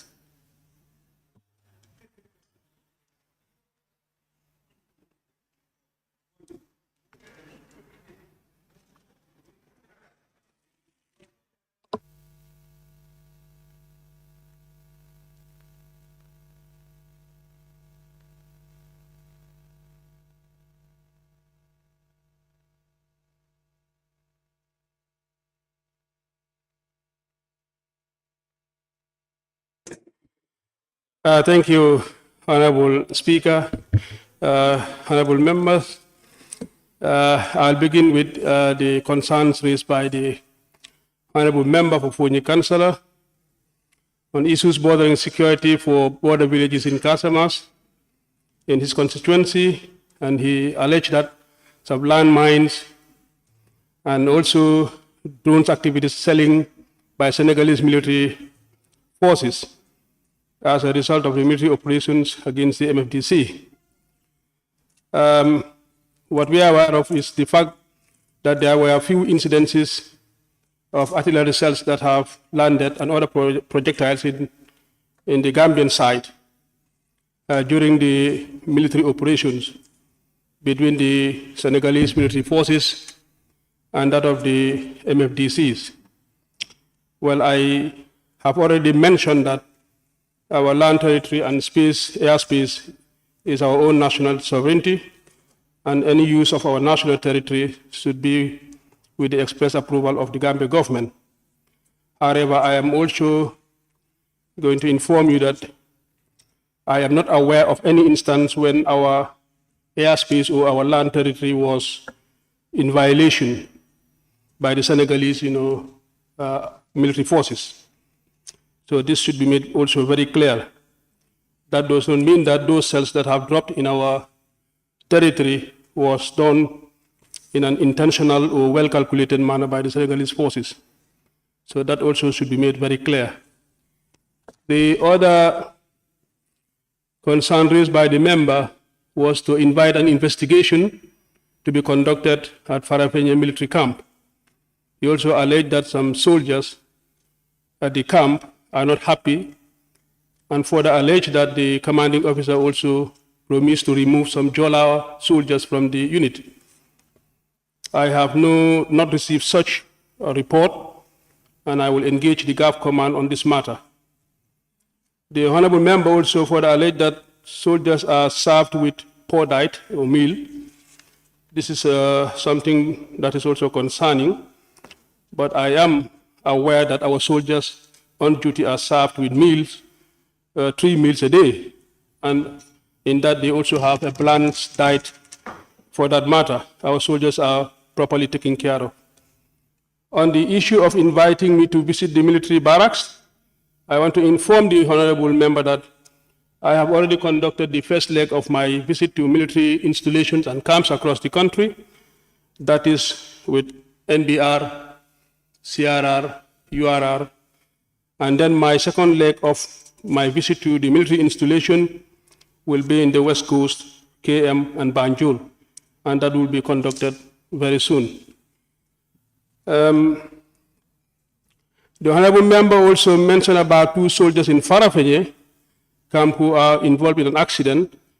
I want to inform the honorable member that I am not aware of this, but I will consult with the GAF command to know the health condition of those soldiers that are injured during an accident. But then what I know is that Gambia Armed Forces and my ministry were concerned about the well-being of our gallant members of the armed forces. Lastly, the honorable member mentioned about the sad incident of the stabbing of his brother. I want to convey my condolences. It's rather unfortunate that this is happening. May his soul rest in peace. That is what I have for you. The other question raised by the honorable member for Brikama South about the relocation of the military range and that it is no longer safe. Well, the Gambia Armed Forces is no longer conducting major firing exercise at the range. If you remember 30 years ago, the buffer between the community and the range used to be quite a big, buffer. But now the settlements have moved closer to the range site. As a result, major military exercises are no longer taking place on the site. My ministry and GAF are committed to relocation of the range and the use of the site for the construction of a military hospital. Like I have already mentioned, this is a capital-intensive project, and once we acquire the funds, we will start the relocation and the construction of the military hospital. The honorable member for Bundung also called for a dialogue with the people of Fonyi. This is something that I want to say it is in line with our civil-military relationship. Our deployment, my ministry and GAF will continue to engage the community, and this is something that we have been doing. This is part of our civil-military enhancement. The honorable member for Tarinding mentioned the issue regarding security sector reform, the Gambia Armed Forces Act and TACOS. On the security sector reform, the Office of the National Security Advisor will provide responses. I urge the honorable member to consult with the National Security Advisor. As for the Gambia Armed Forces Act, this has already been revised, and the TACOS also has already been reviewed, sent to Cabinet Office, and now we are also engaging the Ministry of Finance because this has also involved financial implications. The Honorable Member for Tumanna asked for the intervention regarding the compensation or benefit of World War II veterans. I want to inform the member that my ministry, neither my ministry or GAF, are involved in the disbursement of compensation or benefits to these World War veterans. This is being handled by the British government through the UK Embassy in BANJUL here. So the disbursement of the compensation to veterans is of that nature. However, we have also written to the British Embassy to provide us with information regarding the compensation of benefits to these veterans. The Honorable Member for Latrikunda Sabiji and Honorable Member for Fonyi Jarol, they also asked for the removal of economic forces in the country. The deployment of the economic forces in this country is as a result of a decision by the authorities of the heads of state and government of the ECOWAS. So therefore, the economic forces in this country are deployed under the mandate of ECOWAS. To remove them from this country, that is not within my authority. I have no such authority. The Honorable Member for Lower Nyomi also mentioned the recent armed attack and bandit activities in Lower Nyomi. I wish to inform the Honorable Member that the incident occurred in Fasnaga was rather unfortunate. The Gambia Police Force and that of the Gambia Armed Forces will continue to intensify their patrols and then to conduct rigorous and vigilant patrols across the length and breadth of the area. We have also beefed up our deployments to make sure that security coverage is within the area. The Honorable Member for Basse raised concern about URR. The same thing applies. Across the country, both the armed and security services in this country have also beefed up their activities across the country in terms of providing security to the people. But I want to also thank the nominated member, Fatoumata Jawara, who has mentioned that security is the business of every citizen, and we all have to play our part to complement the effort of the security agencies.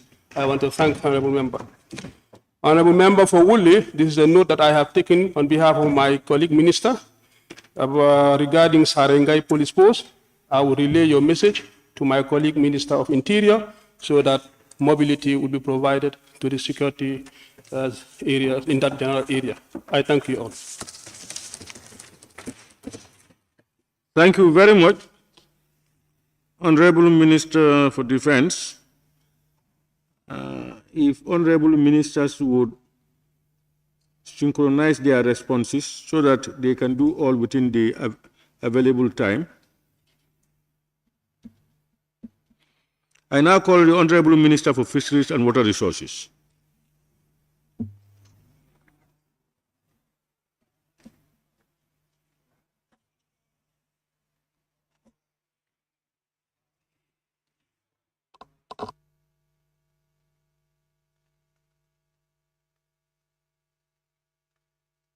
Thank you, Mr. Speaker. Before I respond to the observations raised by members for the sector that I represent, I want to thank you, Mr. Speaker, and all honorable members for the swift ratification of the two conventions sometime on the 16th of March. And when I attended the meeting in the UN in New York, it was a big plus for the Gambia. We were one of the few African states that have ratified those two conventions. So once again, I thank you all. Having said that, Mr. Speaker, I want to disagree with the member for Woolly East when he said the First Republic, the president had been saying that where you tie a cow, that's why a cow eats. I want to disagree with that remark. Honorable member, can we listen to him, please?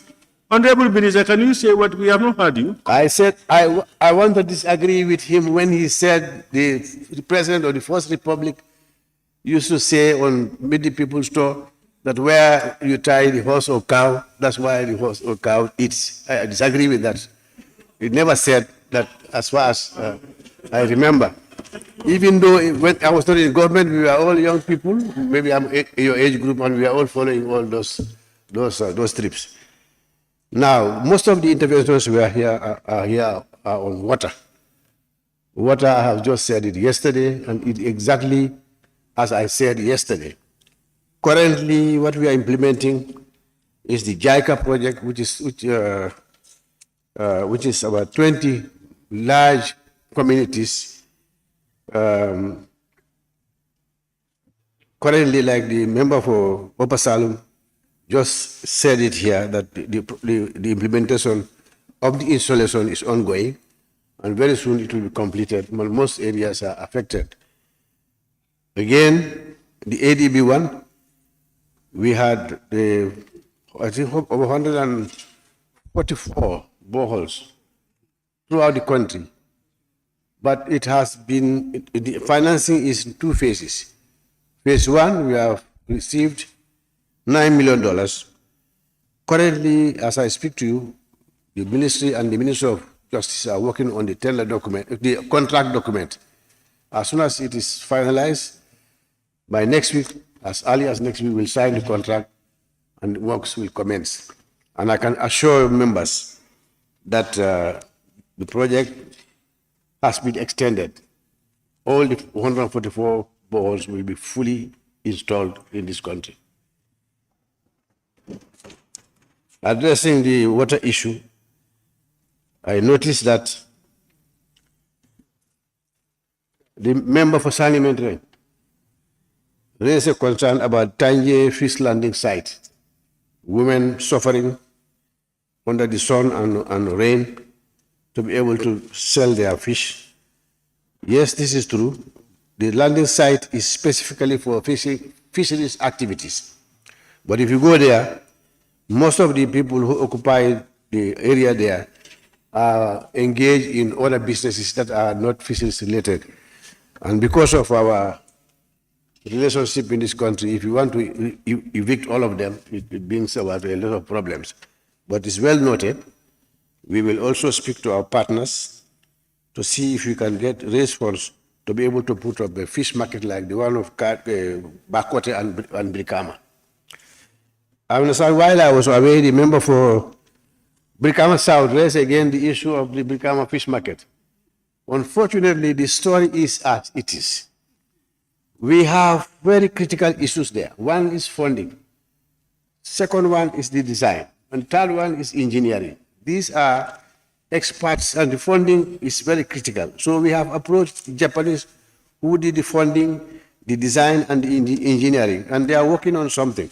As soon as it's available, we will be able to address the issue there. Meanwhile, the ministry is very alert about that area, and I think those who are aware, who are familiar with the issue, I had personal intervention there. I managed to send a tank there and emptied the whole waste that was stockpiled there during the rainy season. And we are closely monitoring this situation. As always, when it is necessary, we will intervene. Inshallah, this year, if it is not addressed before the rainy season, before the commencement of the rainy season, we will put in place a system that will address the issue. So what happened last year will not be repeated this year. Also, the BANJUL Central member did mention, is it BANJUL Central? About the youths of BANJUL now engaged in fishing and fishing activities. This is very encouraging and highly welcome. I'd like to assure you that currently the ministry is working with ECOWAS, and we are working on a grant of 51 million euros, and it's all going towards fisheries development. And BANJUL youths will be considered as soon as those funds are available. And I think with these few remarks, Mr. Speaker, I thank all of you once again, and I beg to you. Thank you very much, Honorable Minister for Fisheries and Water Resources. I now invite the Honorable Minister for Information.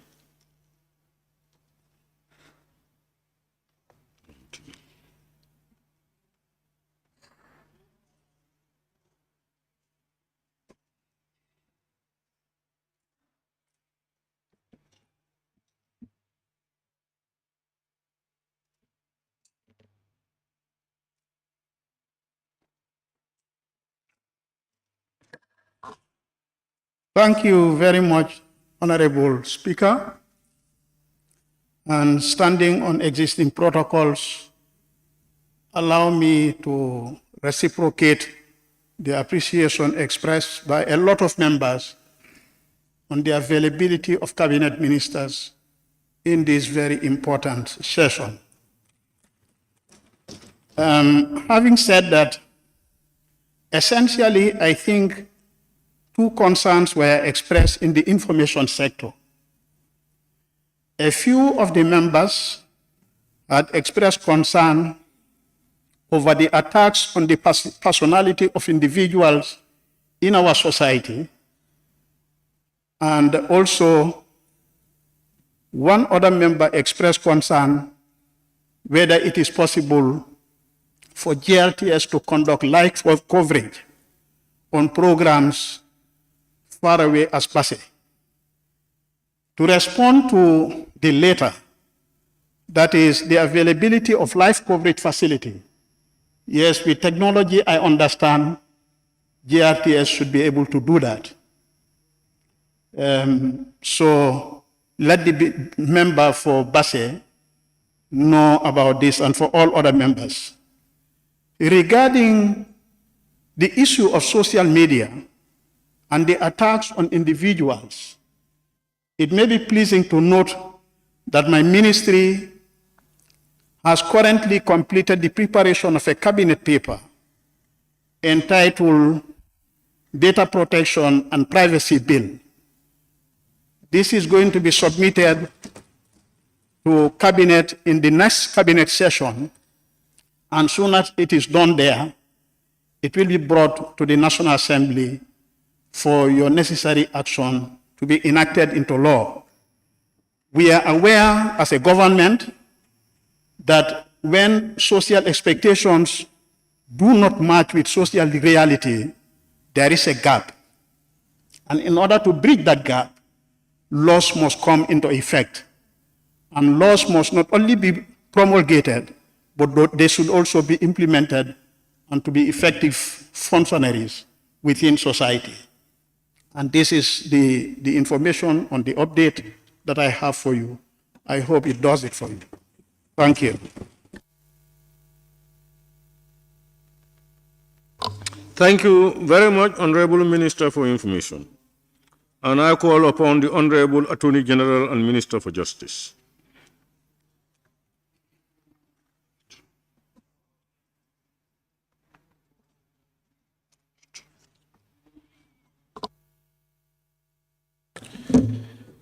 Thank you very much, Honorable Speaker. I don't seem to have much from the contributions that I have listened to, but I think member for Fonyi Binta, made a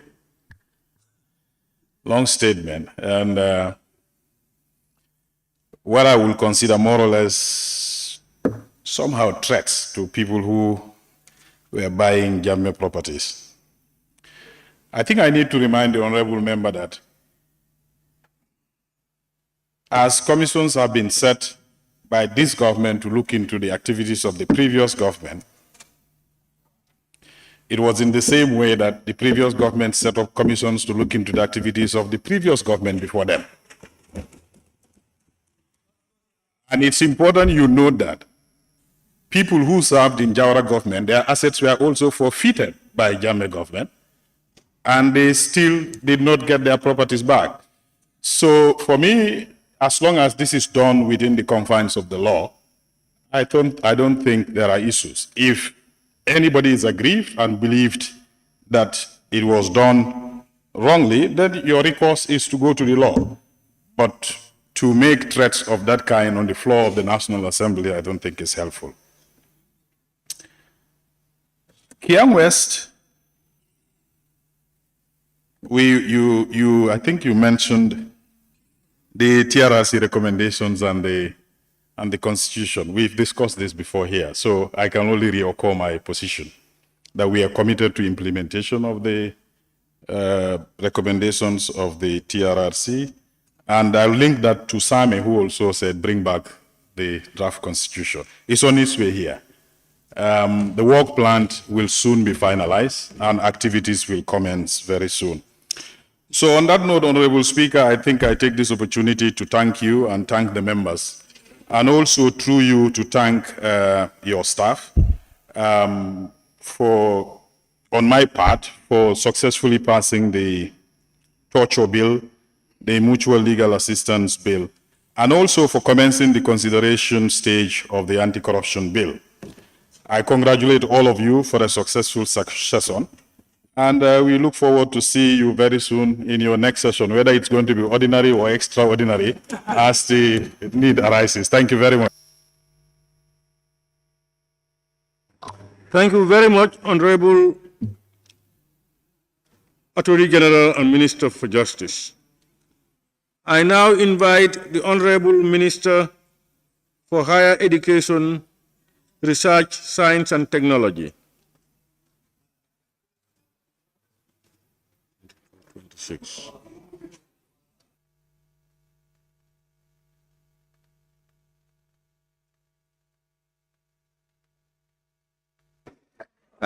Thank you very much, Honorable Speaker. There was one question from Honorable Member for Combo South, talking about the construction of a skill center around Gunjur N and also on fisheries. The response is it is part of our plan to come up with different skill centers in different regions, and fisheries specifically we do not have, and is very, very important for this country. So we've taken note, but the first thing we normally do is to get land. Two days ago, I was in North Bank, so we got land at Lower Nyomi, and then yesterday I was in the Phoenix to work on the other Tibet centers. So we will work with you, with the governor and other stakeholders to get the land.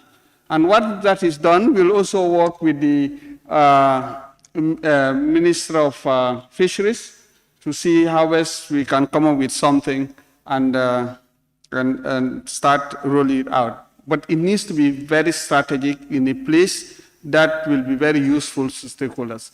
Tibet Center for Fisheries cannot be built anywhere else. So, but we will have to work with you and agree on the strategic location so that for the first time, Gambians can be trained in this particular area. But before I take my seat, I want to use this opportunity also to encourage at least to plead with the honorable members that for the next budget that is coming, for the House to take note that quality education has a price. And Tibet education is very, very expensive. Hands-on education is about equipment. And it's very, very expensive. What we normally have now cannot run even one Tibet center.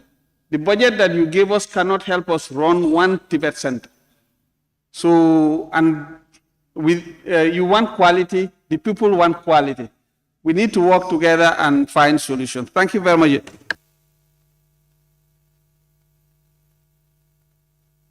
Thank you very much, Honorable Minister for Higher Education, Research, Science and Technology. I now invite the Honorable Minister for Foreign Affairs, International Cooperation and Gambians Abroad.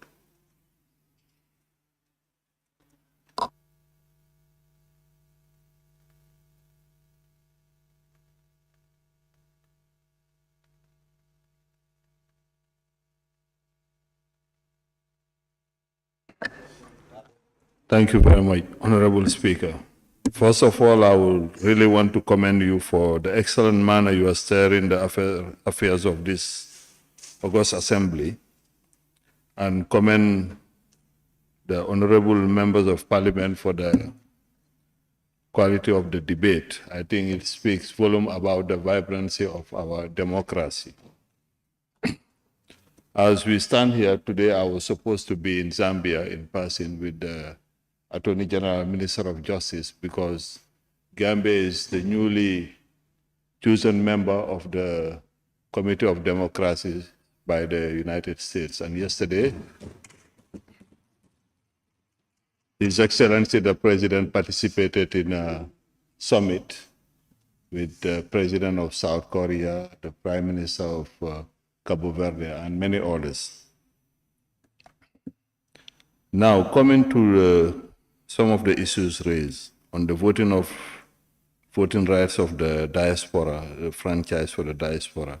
Yesterday I said it here, that government is committed to allowing the diaspora to vote, but you must take into consideration all the challenges, the financial implication.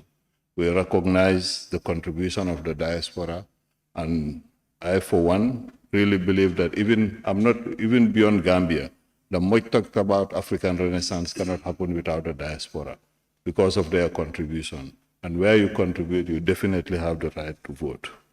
On the issue of having a Spanish embassy in the Gambia, that's a sovereign decision of the Spanish government. There is no way we can influence that. Based on their assessment, at least they have a diplomatic antenna here.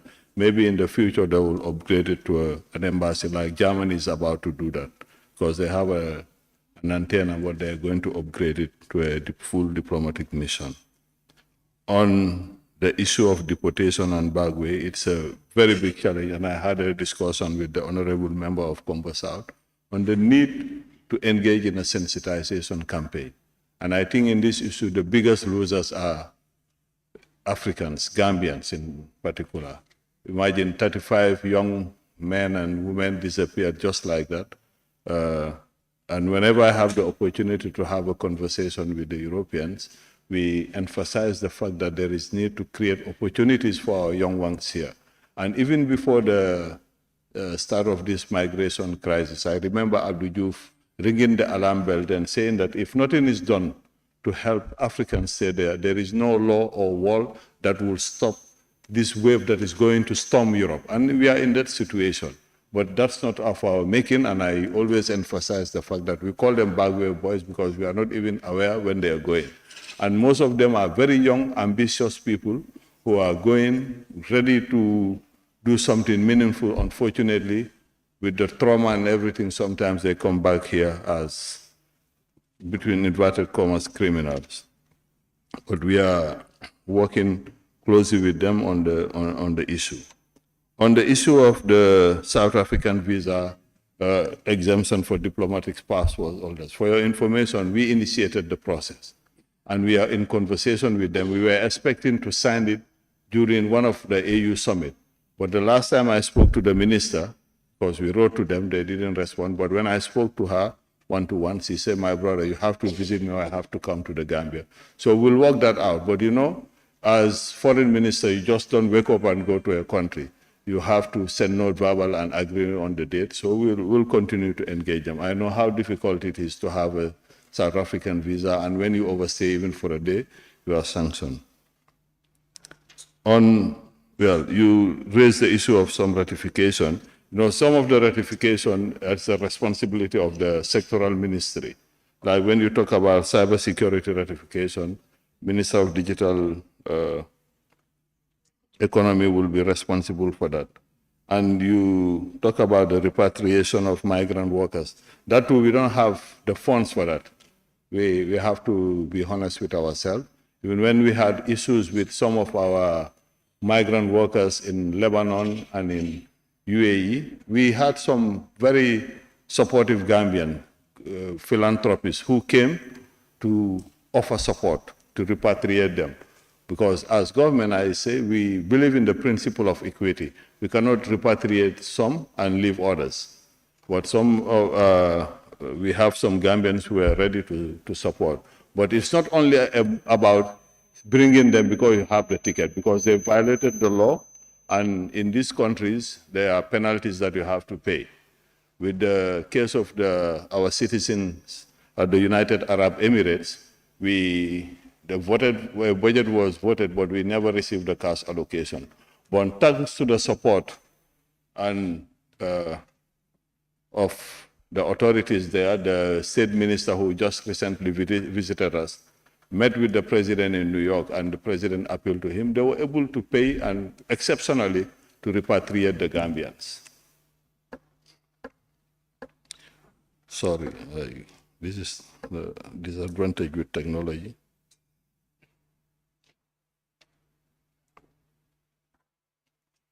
Yeah, on the appointment in the diplomatic missions, we inherited a situation where you have a lot of loopholes. What we need to do, and we take partly responsibility for it, we are working on a bill, because in most of the countries, I will just take India not to mention them, people within the foreign service are civil servants. But even when you are a civil servant, you have to go through an examination. And when they want 50 candidates, you have 50 diplomats, you have 5,000 applicants. UAE, just not far from us, if they want 50, you have 3,000 applicants. So it's very selective because they want the best and the brightest. And one thing that people must understand also, when you are posted to diplomatic mission, your loyalty is to the authority of the day, the government of the day. It's not a place to do politics, but you have to be loyal to the president. He represents an institution, like the speaker represents an institution. People must understand that. And with all fairness, some of those who are not from the diplomatic cadre and are posted there, not to mention them, your former colleagues, I'm really happy with them because these are people who are really committed. I saw them and I was really very proud of them, and I told them. Sometimes you have some people who think that because they have the degrees, they think they are big bosses, big diplomats, and they don't do their work. So we want people who are really committed to the cause, who are there to promote the Gambia. And one thing that we must understand also, don't think that our diplomats, I think we should commend them. Gambian diplomats are doing extraordinary work under very difficult conditions. Yeah. Very difficult condition. When you interact with them, I was an ambassador myself. Sometimes they will even cut my electricity and water as an ambassador. Imagine. Some of them today are facing a lot of challenges, but yet still they are doing their work. So that's why we need your support to make sure that people are given their dues. That's the minimum. Sometimes we compare ourselves with other countries, but when you see the resources that are allocated to them, it's nothing compared to the Gambians. But yet still, they are doing extraordinary things and making their marks in the international arena. On the issue of the resolution 1540 that you engaged me on, Gambia is really committed to the fight against terrorism. It's because this is a resolution that deals with global terrorism and weapons of mass destruction. We don't have it here, but yet still we work together, and this is an issue for the Ministry of Defense and Interior. But taking into consideration the complexity of the issue, I think we need to consult with a view of addressing this issue and seek technical assistance. But it's not that we don't. You have many other bodies where we have a reporting obligation, but we don't have the manpower, we don't have the competence, so we need to rely on technical expertise to help us deal with it. And I once again want to thank you for giving us the opportunity to be here and commend you once again for the excellent work that you are doing. Thank you.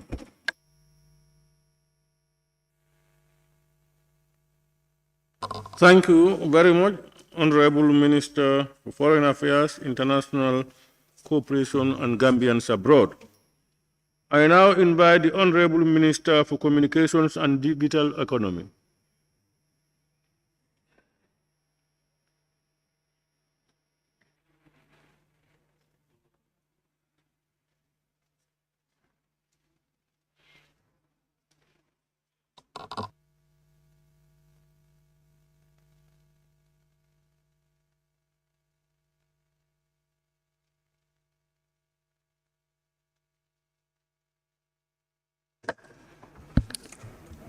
Thank you very much, Honorable Speaker and members.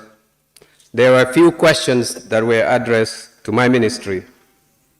And the first question was regarding Gamcel, why internet is not available throughout the whole country, especially in a place called Nina Jar, Nyanja, yeah, Nanija. So let me just start with this. Let me take this opportunity to thank each and every one of you here. I am new, I'm learning, and I'm learning very fast. So I left the United States after 32 years to come back to my country, to serve my country, because nobody would do it for us but ourselves. For that reason, in my ministry, regardless of where you're from or your last name, doesn't matter. If you are competent, you have the opportunity to serve in our ministry. If the job is available and you have the required skills, your last name or where you're from doesn't matter. Number one. Number two, in terms of the ministry, let me just step back a little bit. His Excellency, the President of the Republic of the Gambia, Adama Barrow, took the bold step to decouple the two ministries, because we believe that in the age and days we are in, technology is the way forward. There is nothing you can do from the time you wake up to the time you went to bed without dealing with technology. In terms of internet penetration in the Gambia, 51% penetration we have in the Gambia for internet, 136% penetration in mobile. Why internet is so expensive? Because we have one single submarine cable in this country. One. And that submarine cable capacity has already served about 11 years. And the time of a submarine cable is about 15 to 20 years. So we are working very hard to make sure that we secure a second submarine cable. What that would do, that would give more capacity, where the GMSM operator and ISP would be able to purchase this capacity at a cheaper rate. The ACE that is available now, the capacity, as everybody or most people know, Gamtel own most of the ACE capacity. And the rate Gamtel is selling this is at a very high rate, which the GSM operators cannot sometimes afford this capacity at the rate Gamtel is selling it. So what do? They revert to microwave. So what do that mean? And most of you, if you're trying to download a video or download an audio on your phone, you see the hourglass rolling, because you are not on the fiber network, one of the reasons why the internet is slow. In terms of cost, the only way we can reduce costs. Today, when I left here for a couple hours, there was a study assessment that was done, which I required from Pura. There was a question asked, what is Pura doing? Pura is doing a lot. Sometimes these things you don't see them because you are not in the system. Here is a document that a market assessment has to be done before you can engage the GSM operator on the tariff rate to force them to reduce the internet rate. You cannot just reduce or write to the GSM operator to reduce the rate without doing a market assessment. And that assessment was completed today. And I have the report. We will be working with Pura in the next month or two to look into this, to make sure that we serve the citizens of this country the way we're supposed to serve them when it comes to internet penetration and internet costs. Hope that answered that question. The second question that was asked was Gamtel revenue is declining. I think it was from Honorable Nominee.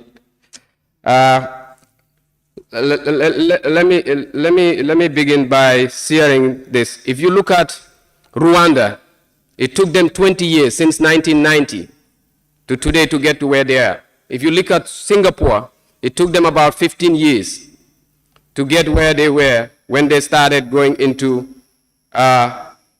development in terms of innovation and technology.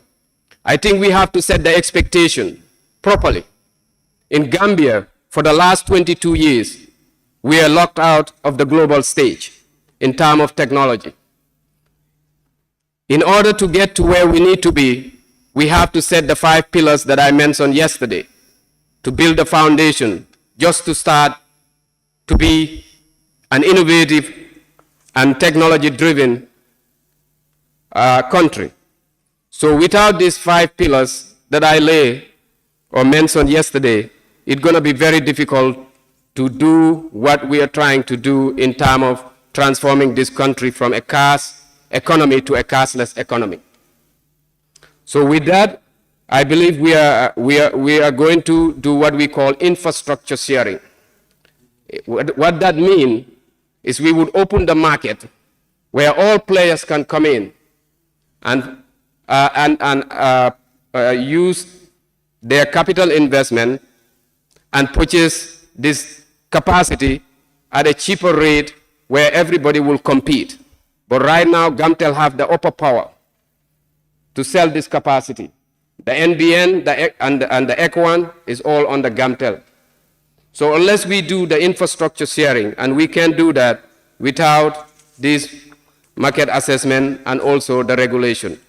2 bills are going to cabinet not this week, this Thursday, but the following Thursday. One is the cybercrime bill, which also participate in this. The second one is the data protection my colleague mentioned.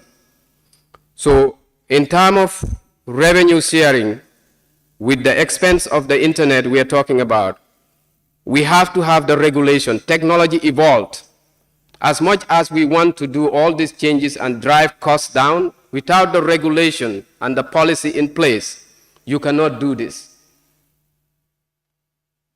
So we are working as a new ministry very, very hard to make sure that we have this policy and regulation in place. So when it comes to driving costs and writing to the GSM operator to force them to reduce price, there's laws that we can rely on. Currently today, you cannot do that.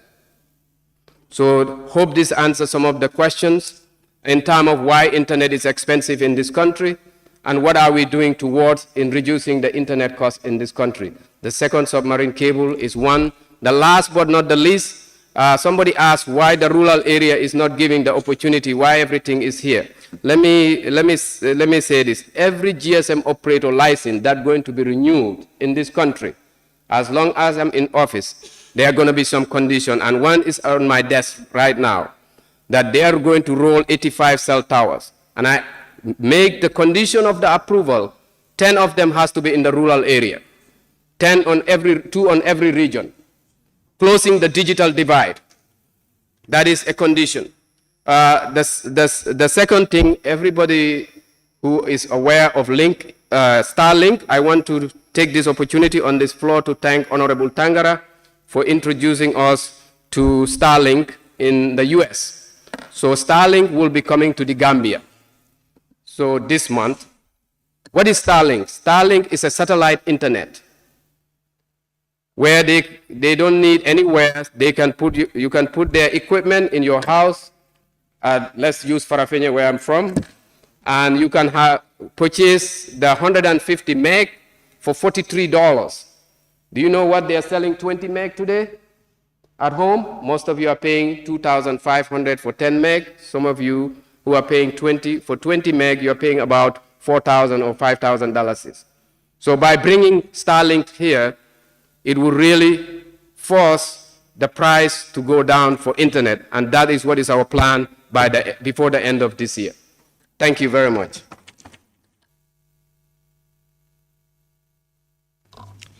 Thank you very much, Honorable Minister for Communications and Digital Economy. I now invite the Honorable Minister for Trade, Industry, Regional Integration, and Employment.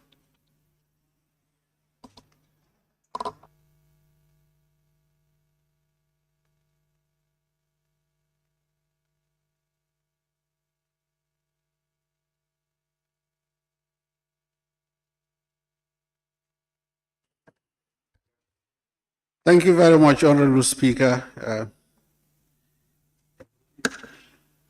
Before I left for another function, I was given information about 5 issues raised that were associated with the Ministry of Trade, Industry, Regional Integration, and Employment. So I'll try to react to them. Number 1, can government take action against those retailers who deliberately and regularly, frequently hike prices?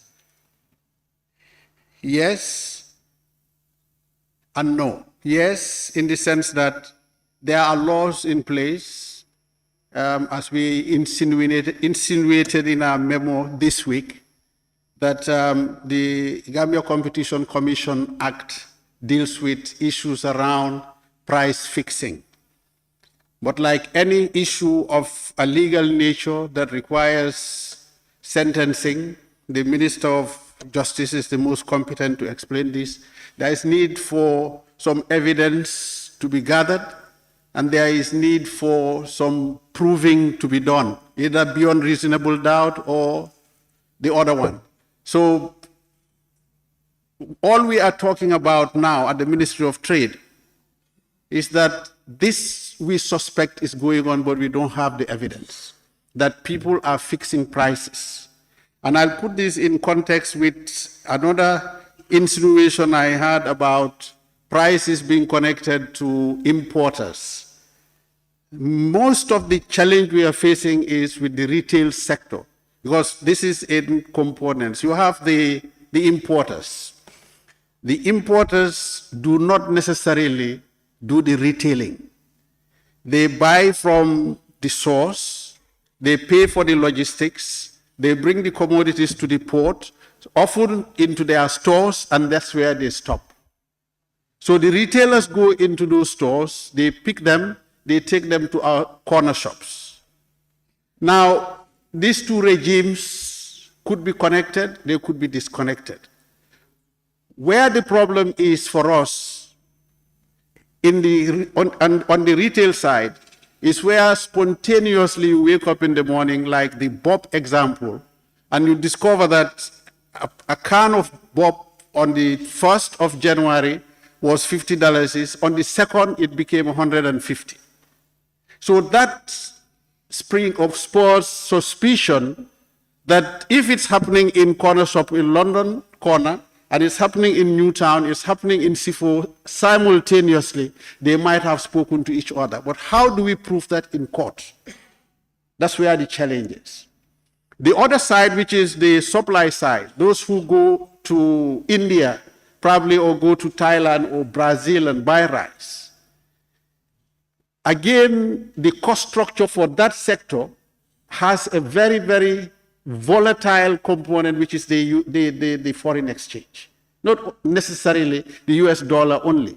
We can use other foreign exchange, foreign currencies to buy rice or other things. But the most popular, which most importers use in this country, is the US dollar. We are not in control in terms of the inflation and the fluctuation of the dollar, because that is a monetary policy matter. The Ministry of Trade is not responsible for that. So I should be very careful not to enter that territory. The second point is Canifing Industrial Estate, I was told, was raised about the road conditions. I'll want to ask for permission to shelve that until I visit the area, which is part of my second leg of industrial visits. Hopefully from next week we'll be out and about again to look at certain industries and look at how that will relate to trade support and facilitation. So after the visit, because I'm definitely not familiar with the terrain, I'll not be able to comment on that. Number 3 was about LUMUS and cold storage facilities and the challenge that women are facing regarding their vegetables, particularly at this time. We are all aware that the onions and potatoes that are on large-scale production in the Fonyes and other places in the Combo East and all that have already been harvested and are entering the market at the moment, which is currently having some mitigating factor on the price structure on those two commodities. But at the LUMUS, which is the question, I talked about this when I answered oral questions last year or the week before, that we were working on remodeling the LUMUS structure. We are working with GAMWorks on this. We have already done the modeling. We have visited Jara, Japine. Fortunately for the Jarankas, we are starting there. We met the communities. We have done some agreements already. We're working on some MOUs. Well, what you don't want is to go and just bundle them out of their current comfort zone and take them to another location and say, this is the place. So we want to carry this out with some education before we even get the model tried. Farafenye, we are abandoning because the structure that is there already is going to be modified to include these storage facilities as well as other things I mentioned the week before, toilet facilities, sanitary facilities, financial institutions and all these things to make it look a complete place for business. So we definitely are sensitive to this and we'll be ensuring that in the sample we will do, we'll inform you when it is done, it's going to contain the storage facilities, the cold storage facilities. Unemployment, again, I want to appeal that we give the ministry time to complete the current labor force survey we are doing with the GBOS to confirm the 41% or not, and also to bring along some issues that we are trying to conduct and find out through this study to understand our labor market. As soon as that is done, we'll be happy to inform Cabinet and we should be happy to share that information with the National Assembly. Mr. Speaker, whilst I was here, I heard about these 150,000 jobs discussed during the budget discussions. This 150,000 jobs is not for 1 year, it's a policy. The policy period pronounces a 5-year duration. We launched this policy late last year and we have just started. We've adopted and approved a strategy to interpret this policy. And in that strategy, we have a lot of steps we have identified, including working with ministries that are connected to the productive sector of the economy of this country so that we work together like tourism, agriculture. That's why sometimes you hear me talk about helping farmers, small-scale farmers, to upscale their productivity so that we can aggregate the surpluses they have and start working with the cooperatives. Again, the cooperative policy is in place now. So what we are looking at is a holistic approach to job creation in the tourism sector. There are so many plans we have, including having even formalizing the migration trends that we have to make migration formal and organized to reduce the risk that our own boys and girls are taking that is costing us lives in the ocean. So that 150,000 jobs is for a duration of 5 years that starts in January 2023. And Central Bank of the Gambia, this is coming from my brother from BANJUL North. I remember this one very well because I think he repeated it 3 times to me today. Central Bank and the Ministry of Trade, as well as the Ministry of Finance, are working in a tripartite organization to support indigenous businesses to be involved in importation of essential commodities. So our ministry determines, following our surveys of the market weekly, when we collect the data, we are able to tell where the gaps are. So at that point, we are also in a position to write to the Central Bank and say, we know there is a ship at the port or in Gambian waters or would be in Gambian waters in this number of hours. The importer is healthy. Can we do A, B, C, D, E to allow the berthing to be done as a priority? And the Ministry of Works facilitates that. Those things that we do together, the Ministry of Finance, also responsible for taxation, would come in with some incentives and all that to support the Gambians to ensure they have privileges that will support their businesses. But that is not meant to ensure that prices are driven down. That's not why the central... Honorable Minister, you had, I forgot to inform you that 10 minutes is allocated. And can you round it up within a minute? I can. What I'm trying to say is what central bank is doing is to facilitate the access to essential commodities. Now, our theory at the ministry is that once you have advantage in the supply side of products, you are chasing money, and money is running away. So the price goes down when you have all these commodities in stock. 2 months, 3 months stock is always good to drive the price down. So central bank helps for access, but not that they are giving the money to ensure the price is driven down. Just for clarity. They support for the goods to come in, and the consequence of the goods coming is that likely, particularly when we have it in stock, that the price goes down. Thank you very much, Mr. Speaker. My apologies. Thank you. Thank you. Thank you very much, Honorable Minister for Trade, Industry, Regional Integration, and Employment. Honorable members, I know you will agree with me that the presence of the all the cabinet ministers and the enthusiasm shown in addressing and responding to your issues is testimony of their undiluted commitment to execute their functions assigned to them to the best of their abilities and for the good of all Gambians. We are very grateful. I am confident that these interactive sessions would further cement our relationship and would, I'm sure, make all our work easier for everybody.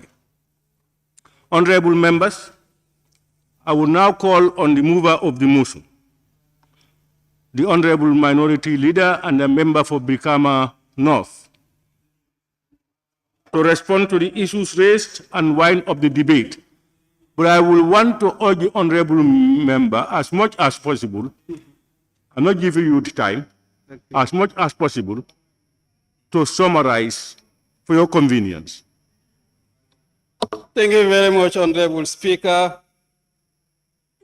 Actually, wearing this cap, I'm not with my usual self. You can observe that. Deputy Major Leader, relax. Today I will not be vibrating. I think you can sit comfortably. I want to join my colleagues to thank the honorable ministers for the time they have taken to be with us. The whole day, we used to say when there are no ministers, no adjournment debate. Sometimes there will be ministers as well. At the tail end, few members will stay. But today, both sides have done extremely well. I think the second or the third day, there were disappointments as far as our attendance is concerned. Ever since the speaker made that pronouncement expressing his concern and called for the need to change towards attendance, we have drastically improved. Up to the end, today, the adjournment debate, the attendance stands to be very high. I must commend you and thank you for that. Having got the ministers, and they adequately responded to concerns raised by members affecting the constituents actually have made my work very easy, or they have done my work for me. On that, I would beg your pardon if you can permit me not to go over the issues that you have raised, which already the ministers have responded to. 43 of you participated. At least each of you raised minimum of 3 issues. If I want to be responding to all those issues, we'll spend the night here. But since, as I said earlier on, the ministers have responded to the salient general issues, whether they are here or not, wherever those who are not here, they must have heard the concerns of our constituents. And if they do, we are appealing to the ministers to take note of these concerns that were expressed. National Assembly, what makes our work important is our oral questions and the adjournment debate. It is this avenue where we express the concern of our people. And if ministers are to respond to those concerns, I believe they should actually hold on to those concerns and the position that they have expressed, so that tomorrow we can go back and tell our people we have expressed our concerns and the ministers have taken note and they promise to act on to those concerns. Somebody said, I asked a particular question more than 7 times. Yes, I should do so, because I want that concern to be addressed. In as much as it's not addressed, I will keep on following up that particular question. So, honorable ministers, this is why we are bothering you. Because if we don't, our people also will be pushing on us, and we cannot be free from their blames. Having made that remark today, generally, when there is fire on the mountain, the firefighters need to fight and put out the fire. And there is no better firefighter in this house today, more than my humble self. The speaker is not in that position for issues that concerns him. And the majority leader is not here. And therefore, in that position, if things are about to go other way in the National Assembly, I should act in a manner to cool down the tempo and bring things to normality. What happened yesterday and today, let's take that, are rather unfortunate. However, I will advise or add my voice to those who gave advices that it is important we give respect to each other. And as somebody said, it's spoken. And it's also important also we obey and be tolerant. That's very key. Of course, there is no way that we can be perfect here. In trying to be obedient, we cannot be perfect. In one way or the other, we may be violating rules. Of course, if that happens in any way, you stand to be corrected. And it is done. Let us accept any fault that may come from any one side, be the members or the speaker. I used to say, I was very fond of that. I will act in a manner that may be violating rules, but only to capitalize on that, say what I want to say. That's an avenue. Then if my attention is drawn that I acted out of order or what, then I've said all that I want to say. I sit down. That was the tactics I used to do, but now I have graduated because I'm a leader. But even though sometimes I may not go out of order, somebody said he may be out of order, but he is right. So that is that. It's a family. Let's allow that avenue to prevail. As a ruling party, your role is to live up to expectation and deliver to the people. And as an opposition, our role is to criticize. Our role is to criticize. Our role is to criticize. Whatever you may say is genuine, that's your opinion, but our role is to criticize. And that criticism, don't take that as personal or emotional.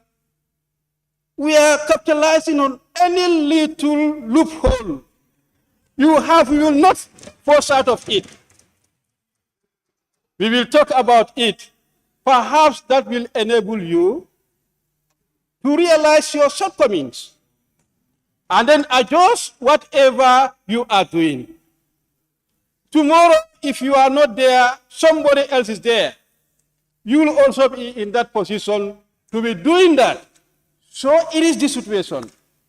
And in doing our functions, both sides, let us not be sentimental and let us not be emotional.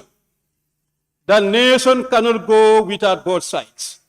And all of us, or both of us, have roles to play. And I will advise that amicably we play our quota the way that will satisfy this populace and to have what we call the better Gambia. On that note, Honorable Speaker, I want to seize this opportunity to thank you and all the members for ably participating in this first ordinary session from day one up to the last day, and once more to the ministers who have been coming throughout attending the session when they have businesses or when we have oral questions. And I hope that spirit is going to continue. I thank you. Thank you very much, Minority Leader and Member for Brikama North, for your short, precise, and well-articulated remarks. Honorable members, I must thank all of you, both sides,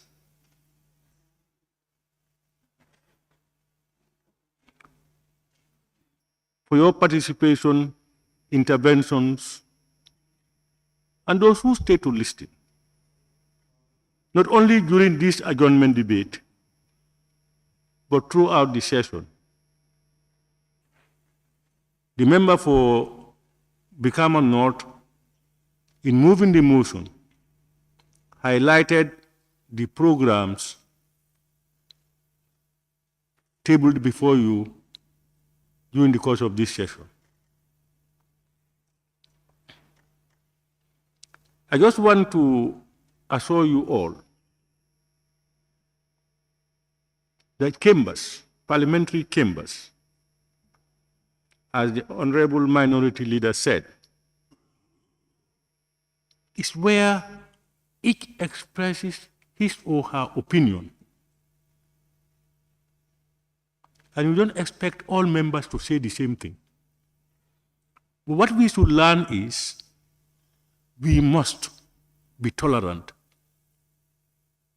I said it here when I started as speaker, that the best of people is you must respect people's opinion.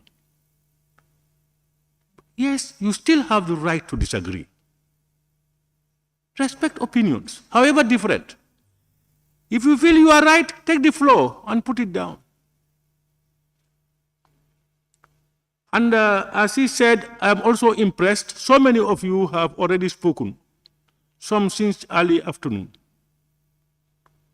But I observed that most of those who have spoken also stayed. A few have left. And that's commendable. That's highly commendable. Honorable members, before I put the question also, I also once again, on behalf of both sides of the House, and indeed on my own behalf, want to express our appreciation to all the honorable cabinet ministers who have attended and those who wish to attend, but because of the schedule of their activities could not. I am personally touched because it has been a long day from morning to this time. And I see in them the enthusiasm in their response to your concerns. I think that augurs well for all of us. And if this spirit continues, together we can make a difference on the lives of the Gambian people. Honorable members, I also wish to express our sincere thanks and appreciation to the media fraternity, our friends, as they are the medium through which the work of the National Assembly reaches our people. Your cooperation and partnership is highly cherished. We hope it will continue. Finally, honorable members, let me thank the clerk, table office, and indeed the Assembly service staff for living up to expectations. I listened to the honorable member for Combo South, was it, when he talked about the recruitment 2017 and the caliber of staff we have. We are proud of you, and we thank you. Honorable members, it's late. Before I put the question, I wish you all happy and rewarding Ramadan. And at the end,